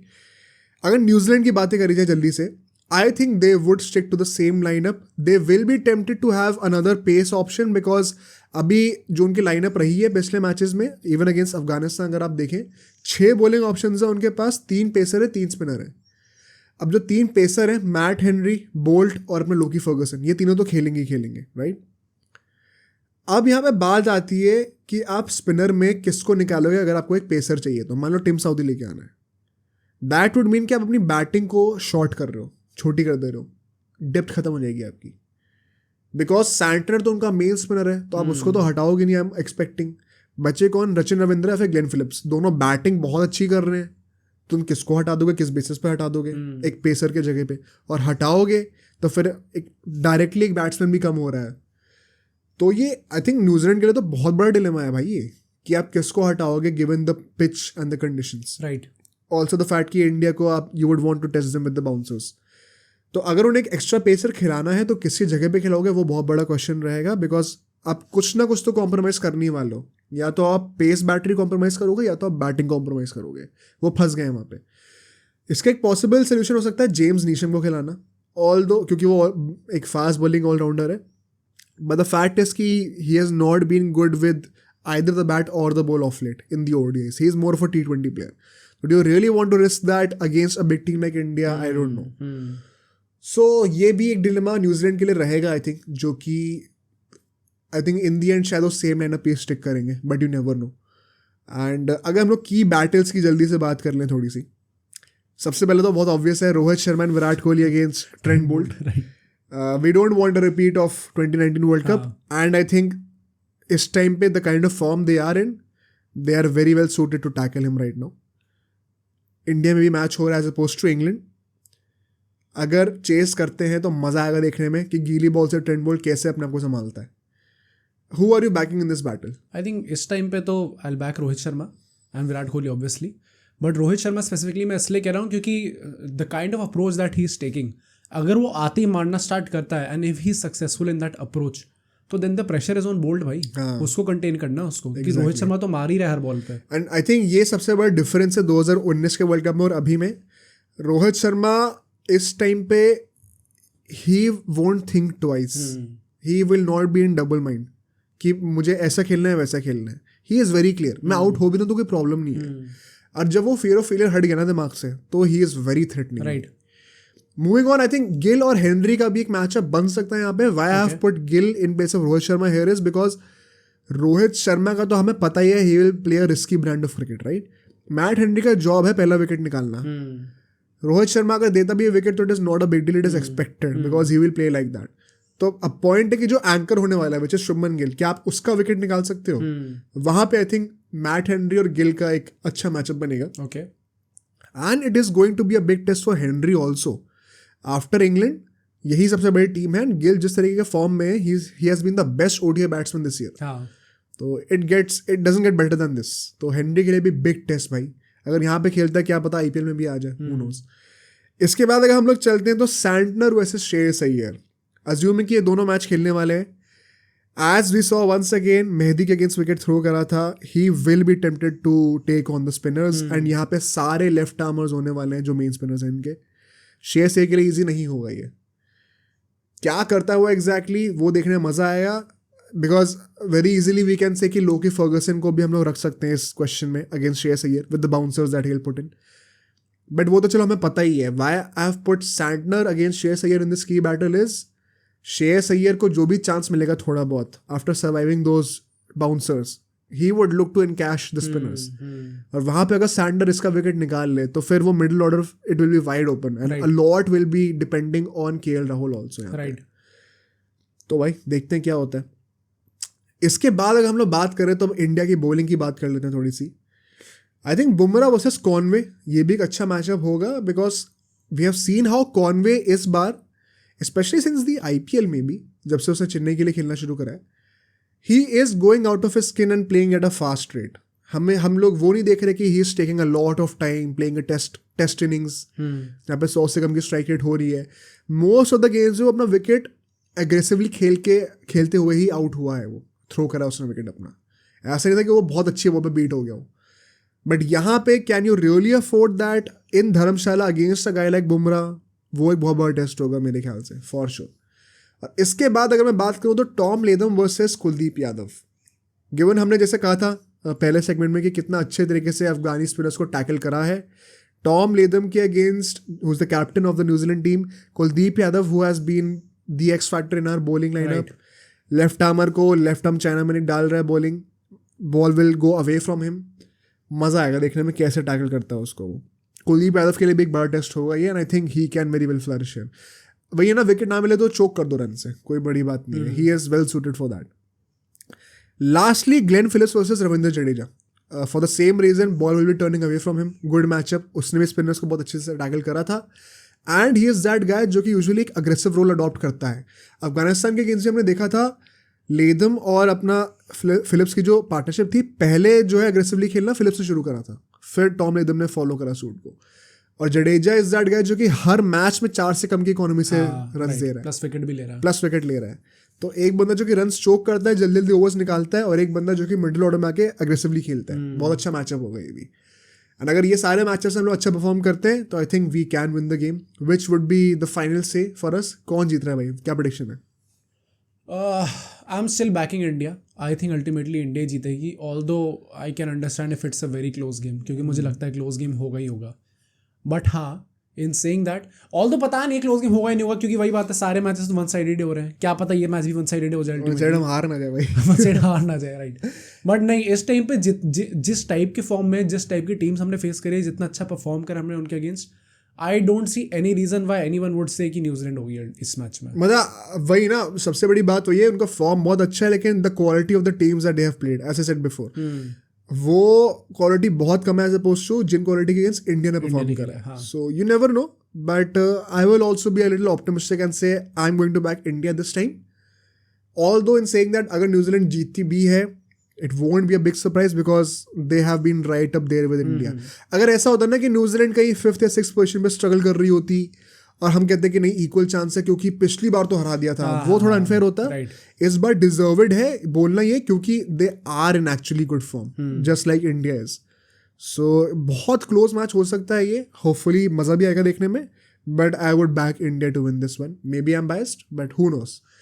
Now let's move on to football. यहाँ पे भी कुछ कॉन्ट्रोवर्शियल चीज़ें हुई हैं, कुछ सैड चीज़ें भी हमें देखने को मिली है.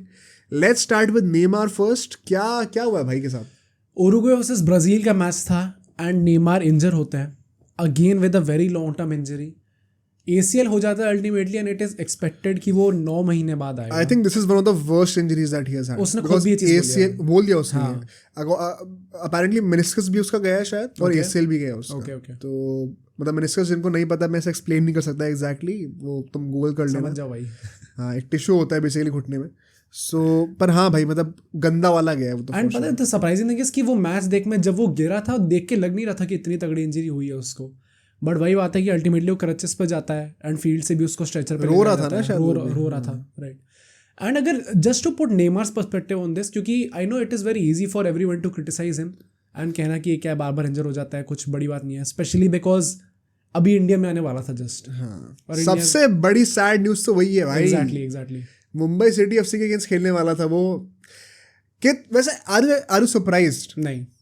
आई थिंक मैं तो पर्सनली एक्सपेक्ट कर रहा था कि कुछ ना कुछ हो जाएगा. और मुझे ये नहीं लगा था कि ऐसा टाइप की इंजरी हो जाएगी, बट मुझे ये तो लगा ही था कि कुछ ना कुछ तो हो ही जाएगा, राइट.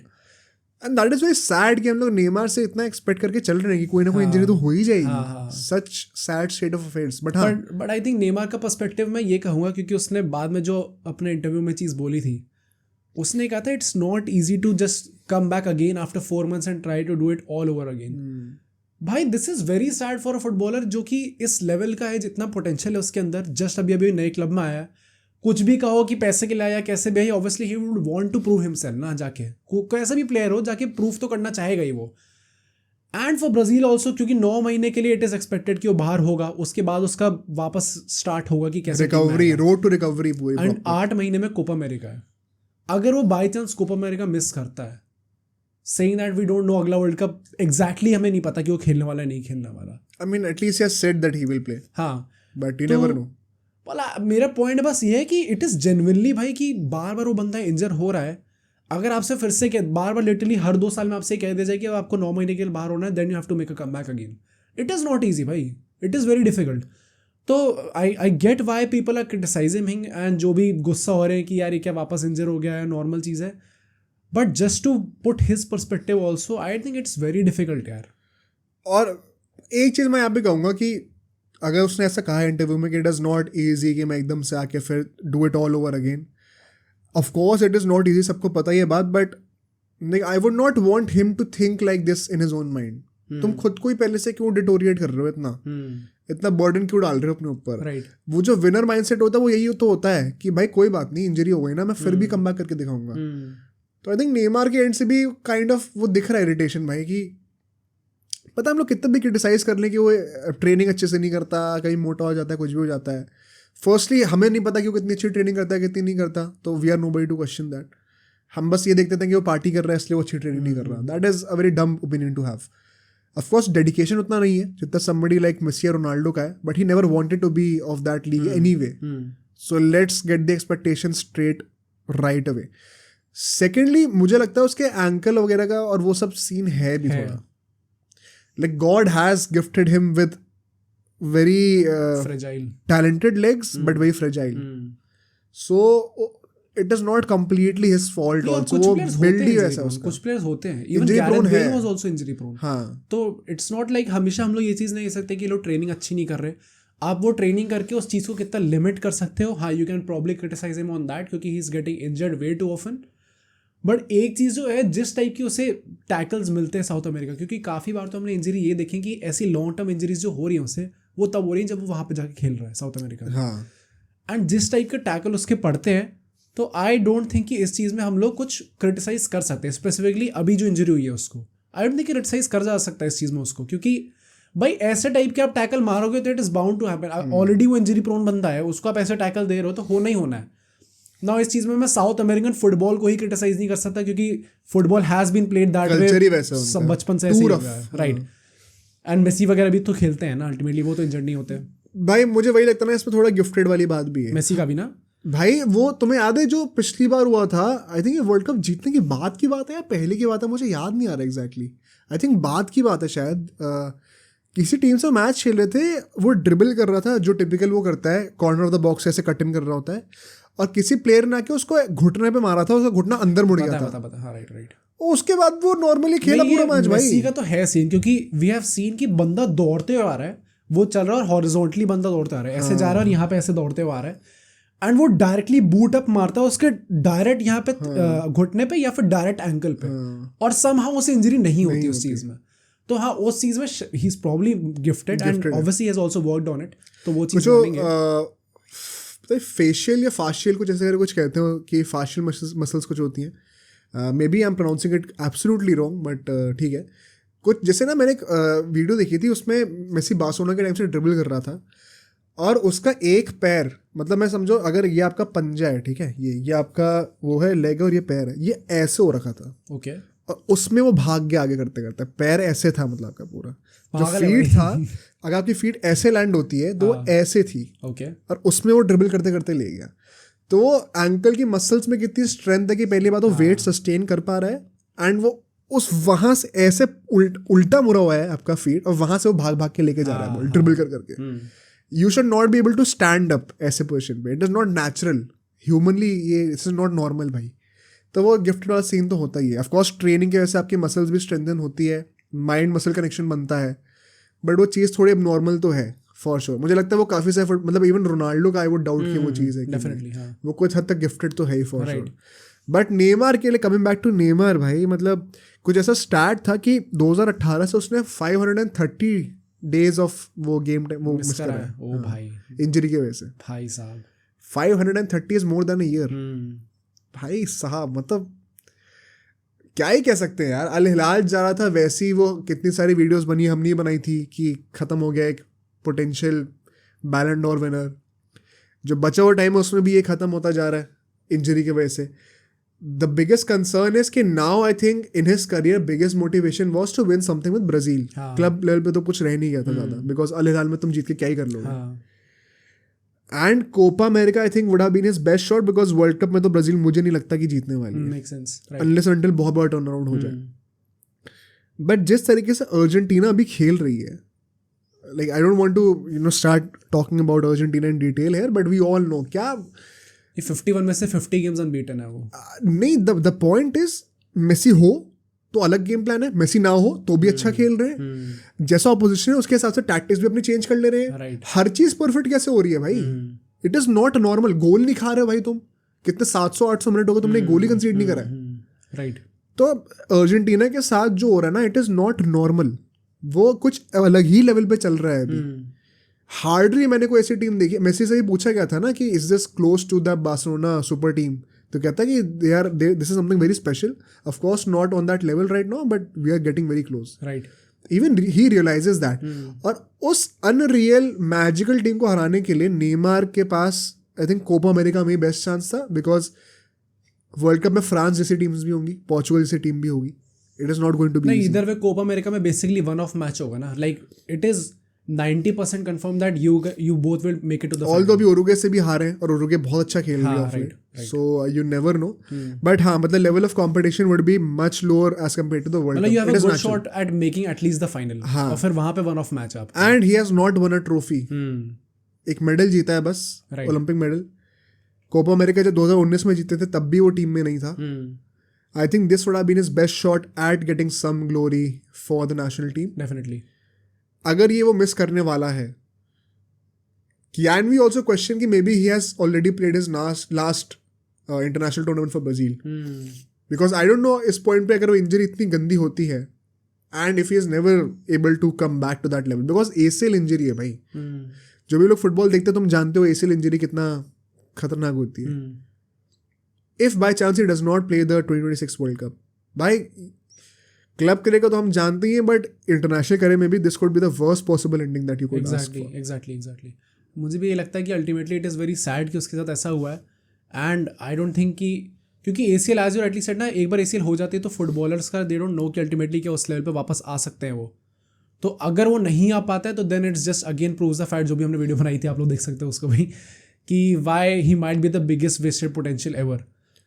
तो ये बस उसमें ही ऐड होती जाएगी. मतलब पता है, I'll end this topic on this note. कई लोग क्वेश्चन करेंगे कि अच्छा क्यों नहीं हो सकता है, फिर क्या एग्जैक्टली प्रॉब्लम होती है ACL हो भी जाता है तो.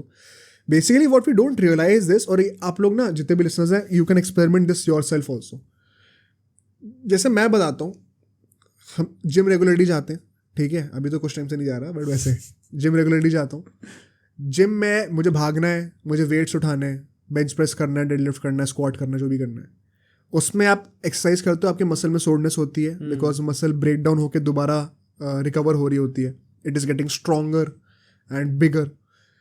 मैं जिम रेगुलरली कर रहा हूँ, 100 किलो भी उठा रहा हूँ, बट अगर मैं अगले दिन, मैंने 1 महीने से क्रिकेट नहीं खेला है और मैं क्रिकेट खेलूंगा ना जाके, तो मेरी कमर में एक अलग ही वो होगा, सोरनेस होगी बैक में. मेरे लैट्स में कुछ अलग ही फील हो रहा होगा मुझे, मेरे फोरआर्म से मुझे कुछ अलग ही दर्द हो रहा होगा. इवन तो मैं 200 किलो की डेडलिफ्ट मार रहा हूँ, तो मेरी बैक सपोजिटली बहुत स्ट्रांग होनी चाहिए. अभी हम लोग, मुझे याद है नीचे खेल रहे थे, तो एक लड़का मुझे बोलता कि हम लोग बास्केटबॉल खेल रहे थे कुछ दिनों से, फिर हमने एक दिन कुछ क्रिकेट का कुछ खेला था, ज़्यादा लोग नहीं थे, हम क्रिकेट खेल रहे थे. तो कहता है कि मैं बॉलिंग करने के बाद मेरे कंधे वंधे इतने दर्द हो रहे हैं, हम लोग रोज़ बास्केटबॉल खेलते हैं, अब पता नहीं क्यों दर्द हो रहा है. तो मैंने वही कहा भाई, वो स्पोर्ट टू स्पोर्ट भी डिफर करती है वो चीज़. जो मसल्स आपकी यूज हो रही है ना, वो आप कितना भी ट्रेन कर लो, इन मैच जो आपके एक्सपीरियंस होता है उन मसल्स का, वो अलग ही होता है. राइट. तो इसीलिए कहते हैं कि आप मैच फिट हो कि नहीं हो. वैसे तो आप बहुत फिट हो, बट आप मैच फिट हो कि नहीं हो, वो यही होता है एग्जैक्टली. आप खुद ट्राई करना, अगर आप जिम जाते हो या कुछ करते हो, मे बी आप क्रिकेट खेलते हो, ठीक है, आप बहुत फिट हो, try playing football for a day. या फिर आप फुटबॉल खेलते हो, बहुत फिट हो, आपको लगता है कि मैं बहुत तेज भागता हूँ, try playing cricket for a day. Try bowling 5 overs, try batting for 5 overs. आपके कंधे और आपका जो पीठ इतनी दर्द करेगी, आपने कभी सोचा ही नहीं होगा. राइट. क्योंकि आपकी बॉडी यूज टू नहीं होती है, तो एक नया स्टिमुलस मिल रहा होता है आपके मसल्स को. एंड यही बात मैं कहूँगा कि जो कोई भी स्पोर्ट हो ना, it is not exactly very natural for the human body to act like that. जो फुटबॉलर्स भी कर रहे होते हैं, जिस लेवल पे वो लोग भाग रहे होते हैं, जितना स्टैमिना रिक्वायर्ड होता है, जितना आपकी फास्ट ट्विच फाइबर्स, और वो अब मैं बहुत टेक्निकल हो जाऊंगा, जरूरत नहीं उसकी, बेसिकली जो मसल्स की कैपेसिटी और एंड्योरेंस चाहिए होती है, इट इज़ नॉट नॉर्मल। तो आप अपनी बॉडी को टू द लिमिट्स पुश कर रहे हो हर बार जब आप खेल रहे हो तो। और इसीलिए अगर आप एसीएल इंजरी के बाद वापस आ रहे हो तो शायद आप नॉर्मल लोगों के साथ बहुत अच्छा खेल सकते हो, बट उस एबनॉर्मल एक्सपेक्टेशन पे आके खेलना वो बहुत मुश्किल हो जाता है। तो नेमार का आई थिंक वही सबसे सैड सिचुएशन है। Let's see how does he recover. I don't think Copa America का बहुत अच्छा चांस है भी, होगा भी तो किस लेवल पे खेलेगा कुछ पता नहीं। Right. And good news for Argentina, but in a bad way, I will just say that. Let's move on to Barcelona या फिर रियल मैड्रिड की पहले मैड्रिड की बात करते हैं। ठीक है। मैड्रिड का गेम है भाई अगेंस्ट सेविया, अभी सैटरडे को गेम होने वाला है। अवे मैच है। पहली बात, फर्स्ट या लास्ट क्यों, क्या सबसे बड़ी चीज़ है इस गेम के बारे में? मतलब कोई गेस लेना है मुझे? हाँ, किससे मैच है? सेविया। कि सेविया से हारे हैं लास्ट टाइम? नहीं मेरे भी दिमाग में एकदम से स्ट्राइक नहीं आता। रामोस का मैच है मैड्रिड से। फर्स्ट ऑफ ऑल, एक तो सेविया में मैच है, अगर बर्नाबाउ में होता, क्योंकि बर्नाबाउ में मैच होना तो होना ही है। Firstly let me just put it out there कि एक फेयरवेल होना चाहिए, एक कुछ ना कुछ सेरेमनी सॉर्ट ऑफ होनी चाहिए जस्ट बिफोर द मैच। मतलब of all clubs we are expecting Madrid तो हाँ नहीं होगा, बट आई थिंक होनी चाहिए। इन एन आइडियल वर्ल्ड तो होनी ही चाहिए चीज़। तो एक थोड़ी वो सैड चीज़ होगी seeing Ramos play against us, and ultimately अगर वो गोल मार दे तो बहुत ही सैड हो जाएगा अल्टीमेटली। बट यार it would be good to see him. And काफ़ी टाइम बाद में उसका मैच देखूंगा, क्योंकि पीएसजी में तो I was not that enthusiastic about seeing him play, तो मेरे को उतना अच्छा लग नहीं रहा था। बट अब वो खेलता है तो मेरे को बहुत मजा आएगा देखने में। तो फर्स्टली ये बात है। बाकी कुछ हेड टू हेड रिकॉर्ड्स की बात करें तो लास्ट 9 मैचेस जो हैं सेविया की, वो मैच हार चुकी है मैड्रिड से। एंड सेविया इस पॉइंट पे 8 मैच खेली और सिर्फ 8 पॉइंट्स लिए अभी तक। तो वो 14th पोजीशन पे है। आई थिंक लास्ट सीजन से जो उनका डाउनफॉल शुरू हुआ है ना ला लीगा में, एंड पता है कितने, स्पेशली हम लोग जैसे लोग जो कि काफी टाइम से देख रहे हैं, उनके लिए इस चीज से काफी सरप्राइजिंग है। क्योंकि सेविया वाज दैट टीम जो कि टॉप 4 तो आ ही रही है हमेशा। वो टीम लास्ट सीजन से 14th प्लेस ऐसे सॉर्ट ऑफ बीच में तो रेलेगेशन बैटल में चले जाते हैं। तो उस साइड में देखना उनको तो it is always very sad. Maybe they want to focus on Europa League. वो तो है ही, वो तो पक्का है, गारंटीड है उनका वो। बट हाँ, इस टाइम पे मैड्रिड की बात करें तो they are 2 points above Girona and 3 points above Barcelona. Barcelona third पे, Girona second, and Madrid obviously first पे इस टाइम पे। एंड अच्छी चीज़ ये हुई है कि इंटरनेशनल ब्रेक में भाई हमारा कोई प्लेयर इंजर्ड नहीं हुआ, तो ये चीज़ अच्छी है। जो नॉर्मल इंजरीज थी हमारी, नाचो ऑब्वियसली सस्पेंडेड अपना रेड कार्ड की वजह से, कोर्तुआ को ACL हो चुका है, एंड मिलिटाओ को भी ACL हो चुका है, तो वही 3 बाहर है। उसके अलावा बाकी जो टीम है हमारी एट फुल स्ट्रेंथ है। एक जो हमें अच्छी चीज़ मिली है इंटरनेशनल ब्रेक से, वो है कि हमें टर्की वर्सेस क्रोएशिया मैच था, वी गॉट टू सी अर्दा गुलर play. So if he is getting minutes, तो आई होप कि इस मैच में स्टार्ट नहीं करेगा, बट आई होप कि वो देखने को मिलेगा इस मैच में। तो finally we can see his debut for Real Madrid, right. तो वो चीज़ अच्छी होगी देखने में। अब एक बार उसकी प्रेडिक्टेड लाइनअप की बात कर लेते हैं मैड्रिड की। आई थिंक अगेन हम लोग वही 4-1-2-1-2 के साथ जाने वाले हैं ना। अगर हम लोग बैकलाइन की बात करें तो एक तो हमारा ऑब्वियसली केपा होगा गोलकीपर। लेफ्ट बैक पे I want Fran Garcia start करे, but I kind of think कि अपना मेंडी स्टार्ट करेगा, क्योंकि कामाविंगा वो होगा ना, CDM होगा इस बार, क्योंकि Tchouameni will be playing the centre back. Rudiger खेलेगा सेंटर बैक, चुआमेनी खेलेगा सेंटर बैक, राइट में कारवाहल खेलेगा। मिडफील्ड की बात करते हैं, आई थिंक क्रूज खेलेगा, क्योंकि ऑब्वियसली मॉड्रिच को उतने ज़्यादा मिनट्स नहीं मिले। बट मॉड्रिच ने अभी रिसेंटली फिर से इंटरव्यू दिया था इस बारे में that I am not very happy about this situation. And Ancelotti I think is that guys जो कि थोड़ा बहुत इस चीज़ से स्वे अवे हो जाता है। आई थिंक अगर मॉड्रिच ने चीज़ बोली है तो शायद मॉड्रिच को स्टार्ट मिलेगा। मैनेजर है ना वो। हाँ राइट। तो Modric I think will start alongside, obviously Camavinga will be in that CDM role, and Valverde start करेगा ही करेगा। एंड अपना कैंप पोजीशन में again Bellingham will be starting. अभी जो उसकी इंग्लैंड के साथ आउटिंग थी वो भी बहुत अच्छी रही थी। उसने कोई असिस्ट दिया था, रैशफोर्ड को भी काफ़ी अच्छा असिस्ट था। तो Bellingham will obviously start. Up front obviously Vinicius will be starting, and side में आई स्टिल थिंक कि Joselu will start, Rodrigo won't be starting. And I think मेरे हिसाब से ऐसी रहनी चाहिए चीज़ें। नाउ कौन कौन दिख सकता है हमें coming off the bench? I think Brahim Diaz दिखेगा ही दिखेगा। मॉड्रिच भी with all honesty I think कि वो 60-60 मिनट से ज़्यादा नहीं खेलने वाला। उसके बाद क्रूज को भी, क्योंकि क्रूज के मिनट्स भी मैनेज करने ही करने हैं। तो मतलब अगर मॉड्रिच स्टार्ट ना भी करे तो ऑफ द बेंच आ जाएगा, तो मतलब किसी तरीके से तुम देख ही सकते हो, देखेंगे तो ही उसे। बट आई थिंक ये वही बात है ना, इंटरव्यू दे दिया तो ही वुड, मतलब ही माइट स्टार्ट हिम। तो स्टार्ट करता है तो क्रूज हमें सेकंड हाफ में देखने को मिलेगा। आई होप ब्राहिम डियाज देखने को मिले, but I don't really know कि किस पोजीशन में भी देखने को मिल सकता है, क्योंकि अर्दा गुलर की भी परफॉर्मेंस चाहेंगे लोग देखना। राइट। तो आई थिंक इस टाइम पे पैकिंग ऑर्डर में भी ब्राहिम डियाज से ऊपर अर्दा गुलर आएगा, तो आई थिंक अर्दा गुलर हमें देखने को मिलेगा। ऑल एंड ऑल की बात करें तो यार आई थिंक अगेन थोड़ा नॉट वेरी एक्साइटिंग गेम। अगर कुछ साल पहले ये गेम बोला जाता तो I would have been very thrilled about it. भाई मतलब I won't say not very exciting because the idea और the thought of Ramos playing against Madrid at the Bernabeu is pretty intense. Bernabeu में नहीं है ना match, अच्छा वहां पे सेविया हो में, रहा है। तभी तो मैं कह रहा हूँ कि इस मैच में शायद अभी वो नहीं मिलेगा farewell, but when he comes to Bernabeu तो फेयरवेल मिलना चाहिए। बट हाँ अगेन इधर वे अगर वो बाहर भी खेल रहा है मैचेस, क्योंकि हम लोग कितनी बार सोचते थे कि पीएसजी का मैच हो जाए मैड्रिड से और फिर देखने को मिलेगा रामोस का, बट अगर इधर वे अभी भी देखने को मिल रहा है तो आई थिंक थोड़ा एक्साइटिंग होगा वो चीज़। बट अगर हम लोग मैच वाइज देखें, I expect Madrid to win comfortably. I know हम लोग कंसीड तो प्रॉब्ली करेंगे ही करेंगे, बट स्टिल आई थिंक हम लोग आउटस्कोर कर देंगे ओपोनेंट को। मतलब at any given day Madrid is obviously better than सेविया, and सेविया का रिकॉर्ड अच्छा नहीं भी रहा है, राइट? तो मतलब the one good thing for them is कि एटलीस्ट घर पे खेल रहे हैं, एंड अगर हरा देते हैं बाय चांस या फिर अगर ड्रॉ भी होता है तो I would be really happy. थोड़ा बारसा का ही फायदा हो जाएगा।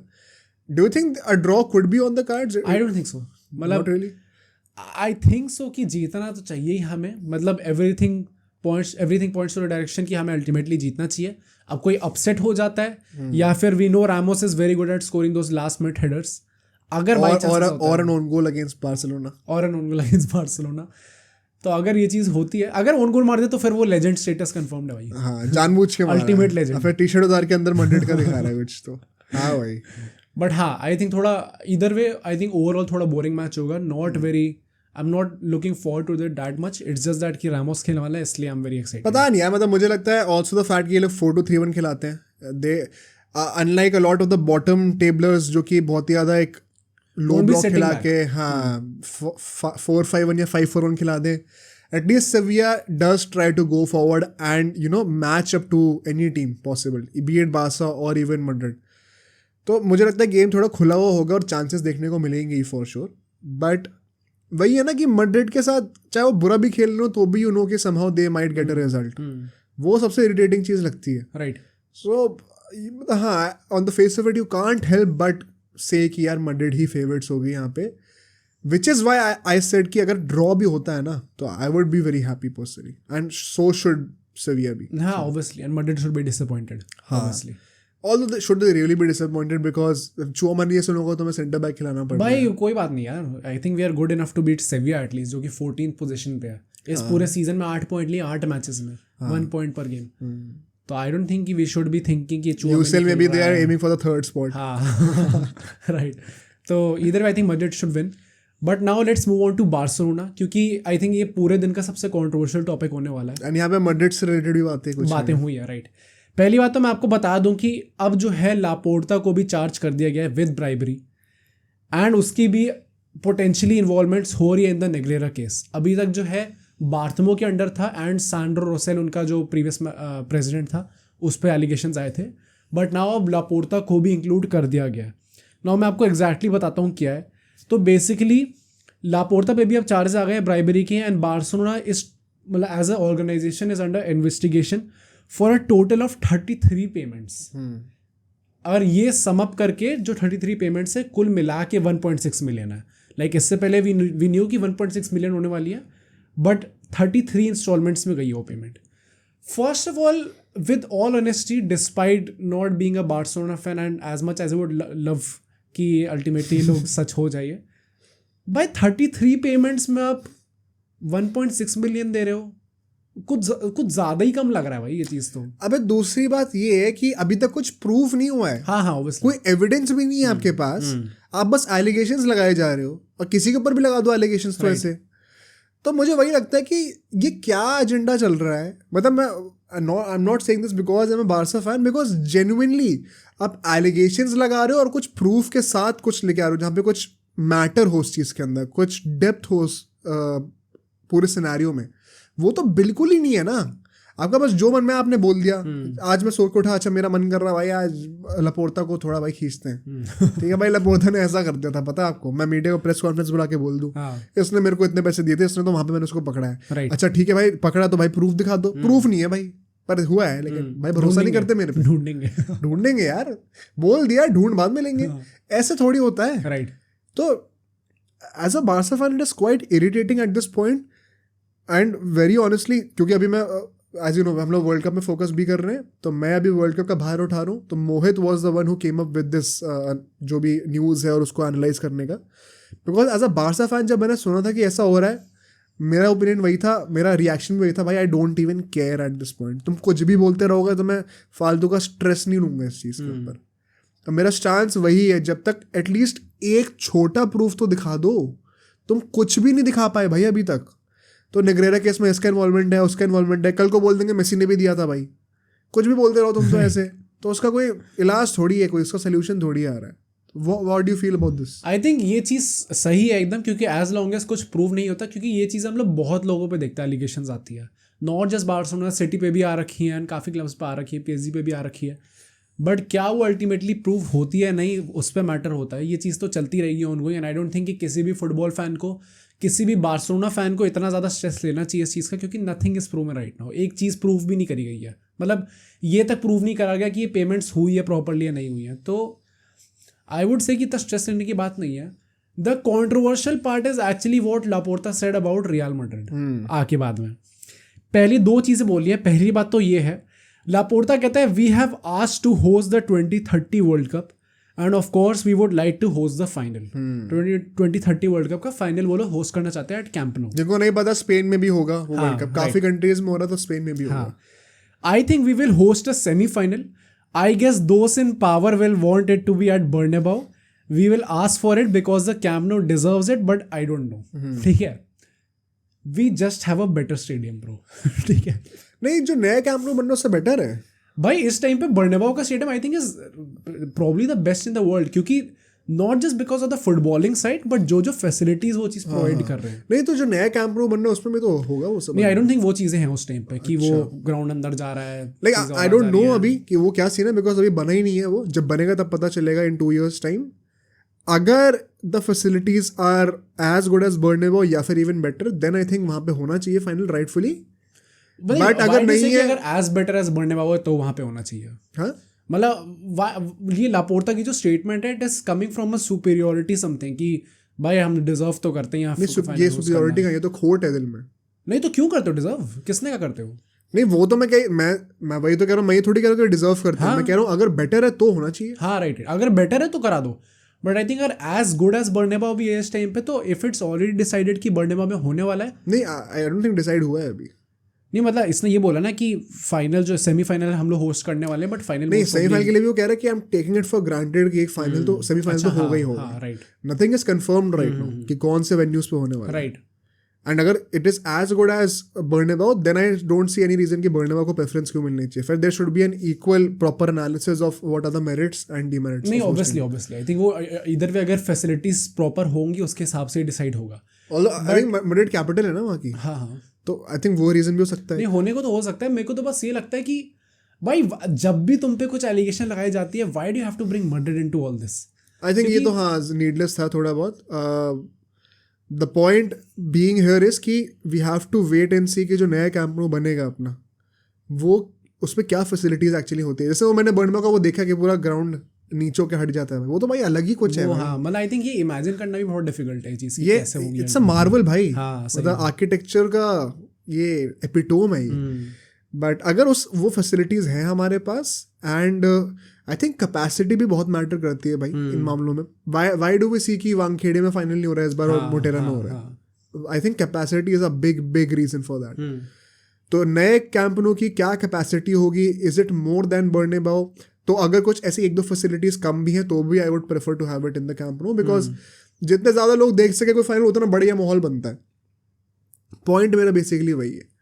सो like would you agree with that? ये कैपेसिटी वाली चीज बहुत मैटर करती है। आई थिंक करेगी मैटर, बट पता है एज यू राइटली सेड कि वो जो कैपिटल वाली चीज़ है वो भी बहुत मैटर करेगी। मुझे लगता है वो कहीं ना कहीं वेन करेगी, क्योंकि स्पेन में है, मैड्रिड इज द कैपिटल। तो I think there is a chance कि वो शायद उस चीज़ को प्रेफर करे। But in saying that capital वाली चीज एक more on a political sense थोड़ा मैटर करती है। बट आई थिंक पॉलिटिकल भी एंड ईदर वे क्यों नहीं हम लोग देखते कि दिल्ली में फाइनल हो रहे हो? राइट। तो ऐसा नहीं है ना। हाँ नहीं दैट मेक सेंस, क्योंकि आई थिंक उसमें एक बहुत बड़ा फैक्टर ये भी है कि दिल्ली का stadium is not at all up to that level जो कि बाकी स्टेडियम्स हैं। बट अगर मान लो कि दिल्ली की कैपेसिटी जो है वो मोटेरा से ज़्यादा होती तो आई एम श्योर कि दिल्ली में रखते फाइनल। ओके, काफ़ी मेजर मतलब मेरिट्स बनते रखने के, बिकॉज बेसिकली फाइनल का आपका पर्पस क्या है, to create as wholesome an experience as possible, कि आप जितने ज़्यादा लोगों को ला सकते हो उतना लेके आओ। मेरे लिए तो प्रायोरिटी वही है personally. Of course that doesn't mean कि आपके पास कैपेसिटी 1.5 लाख की है लेकिन फैसिलिटीज एकदम ही कचड़ा है, वो भी नहीं होना चाहिए। एक बेसिक स्टैंडर्ड होना चाहिए, बट किस फैक्टर को ज्यादा मेरिट मिलना चाहिए थोड़ा सा, आई थिंक वो कैपेसिटी होनी चाहिए। So do you have a ball pack around कितना कैपेसिटी है अभी बर्नमो में? आई थिंक है कुछ समथिंग अराउंड 90,000 है इस टाइम पे। 90 हो गया? हाँ, मतलब नए बर्नमो में आई थिंक है इतनी।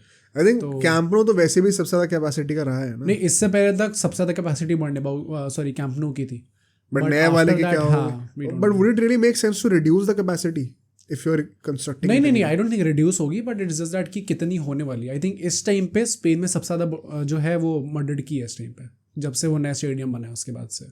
अच्छा, लाइक कैंप नो की 1 लाख नहीं है?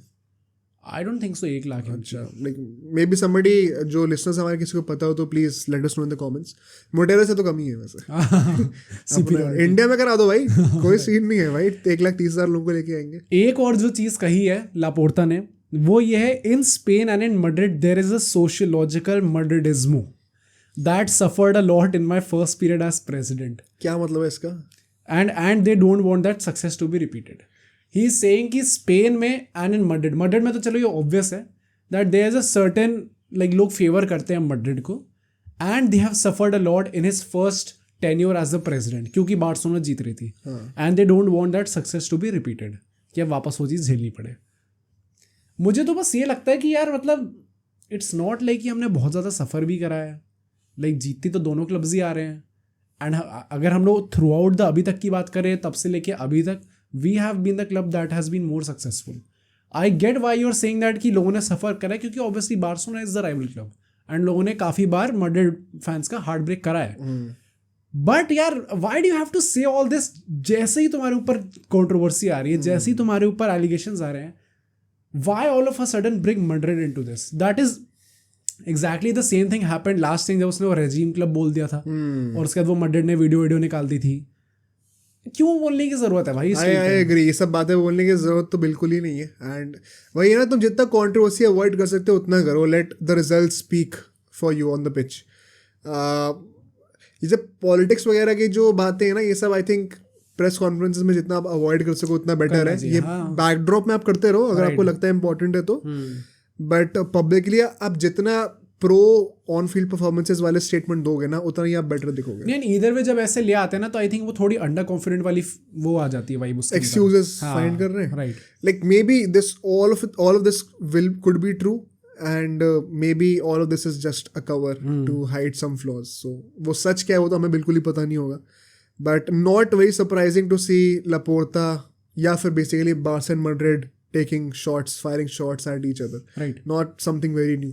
So anything else on this topic? बड़ा पता नहीं और भी कुछ कहा है फिर? Any other views? नहीं, अभी तक तो इतना ही कहा है। आई होप और ना बोले अब काफ़ी बोल दिया इस बारे में। बट लेट्स सी यार क्या होता है अल्टीमेटली। वर्ल्ड कप के भी आई थिंक अब जो नेक्स्ट मैच होने वाला है, जो हमारा द मैच हो रहा है, उसका प्रीव्यू करेंगे हम लोग नेक्स्ट वीडियो में अपनी। एंड रिव्यू करेंगे या फिर रिव्यू करेंगे नेक्स्ट में। एंड अभी वीकेंड पे जो मैचेस होने वाले हैं वो भी काफ़ी इंटरेस्टिंग होंगे। बार्सा, मैड्रिड, यूनाइटेड सिटी, उनका भी रिव्यू करेंगे। इंग्लैंड साउथ अफ्रीका, तो वो मैचेस का भी रिव्यू करेंगे। But let's end the podcast on that note. And भाई अब तक अगर आप लोग देख रहे हैं तो इस वीडियो को लाइक करिएगा, अपने दोस्तों के साथ शेयर करिएगा, कमेंट करके बताइएगा आपके क्या व्यूज़ है जितने भी हमने टॉपिक्स के बारे में डिस्कस करा है। एंड जो हमारे सोशल मीडिया हैंडल्स है वो भी आपको एंड स्क्रीन में दिख जाएंगे, तो make sure to check that out also. But जो हमारी नेक्स्ट वीडियो वो होने वाली है, नेक्स्ट वीडियो आपको भाई यहाँ मिल जाएगी, उसको आप चेकआउट कर लीजिएगा, बाकी उसको देख के बताइए कैसी लगती है। And let's see you all in the next podcast.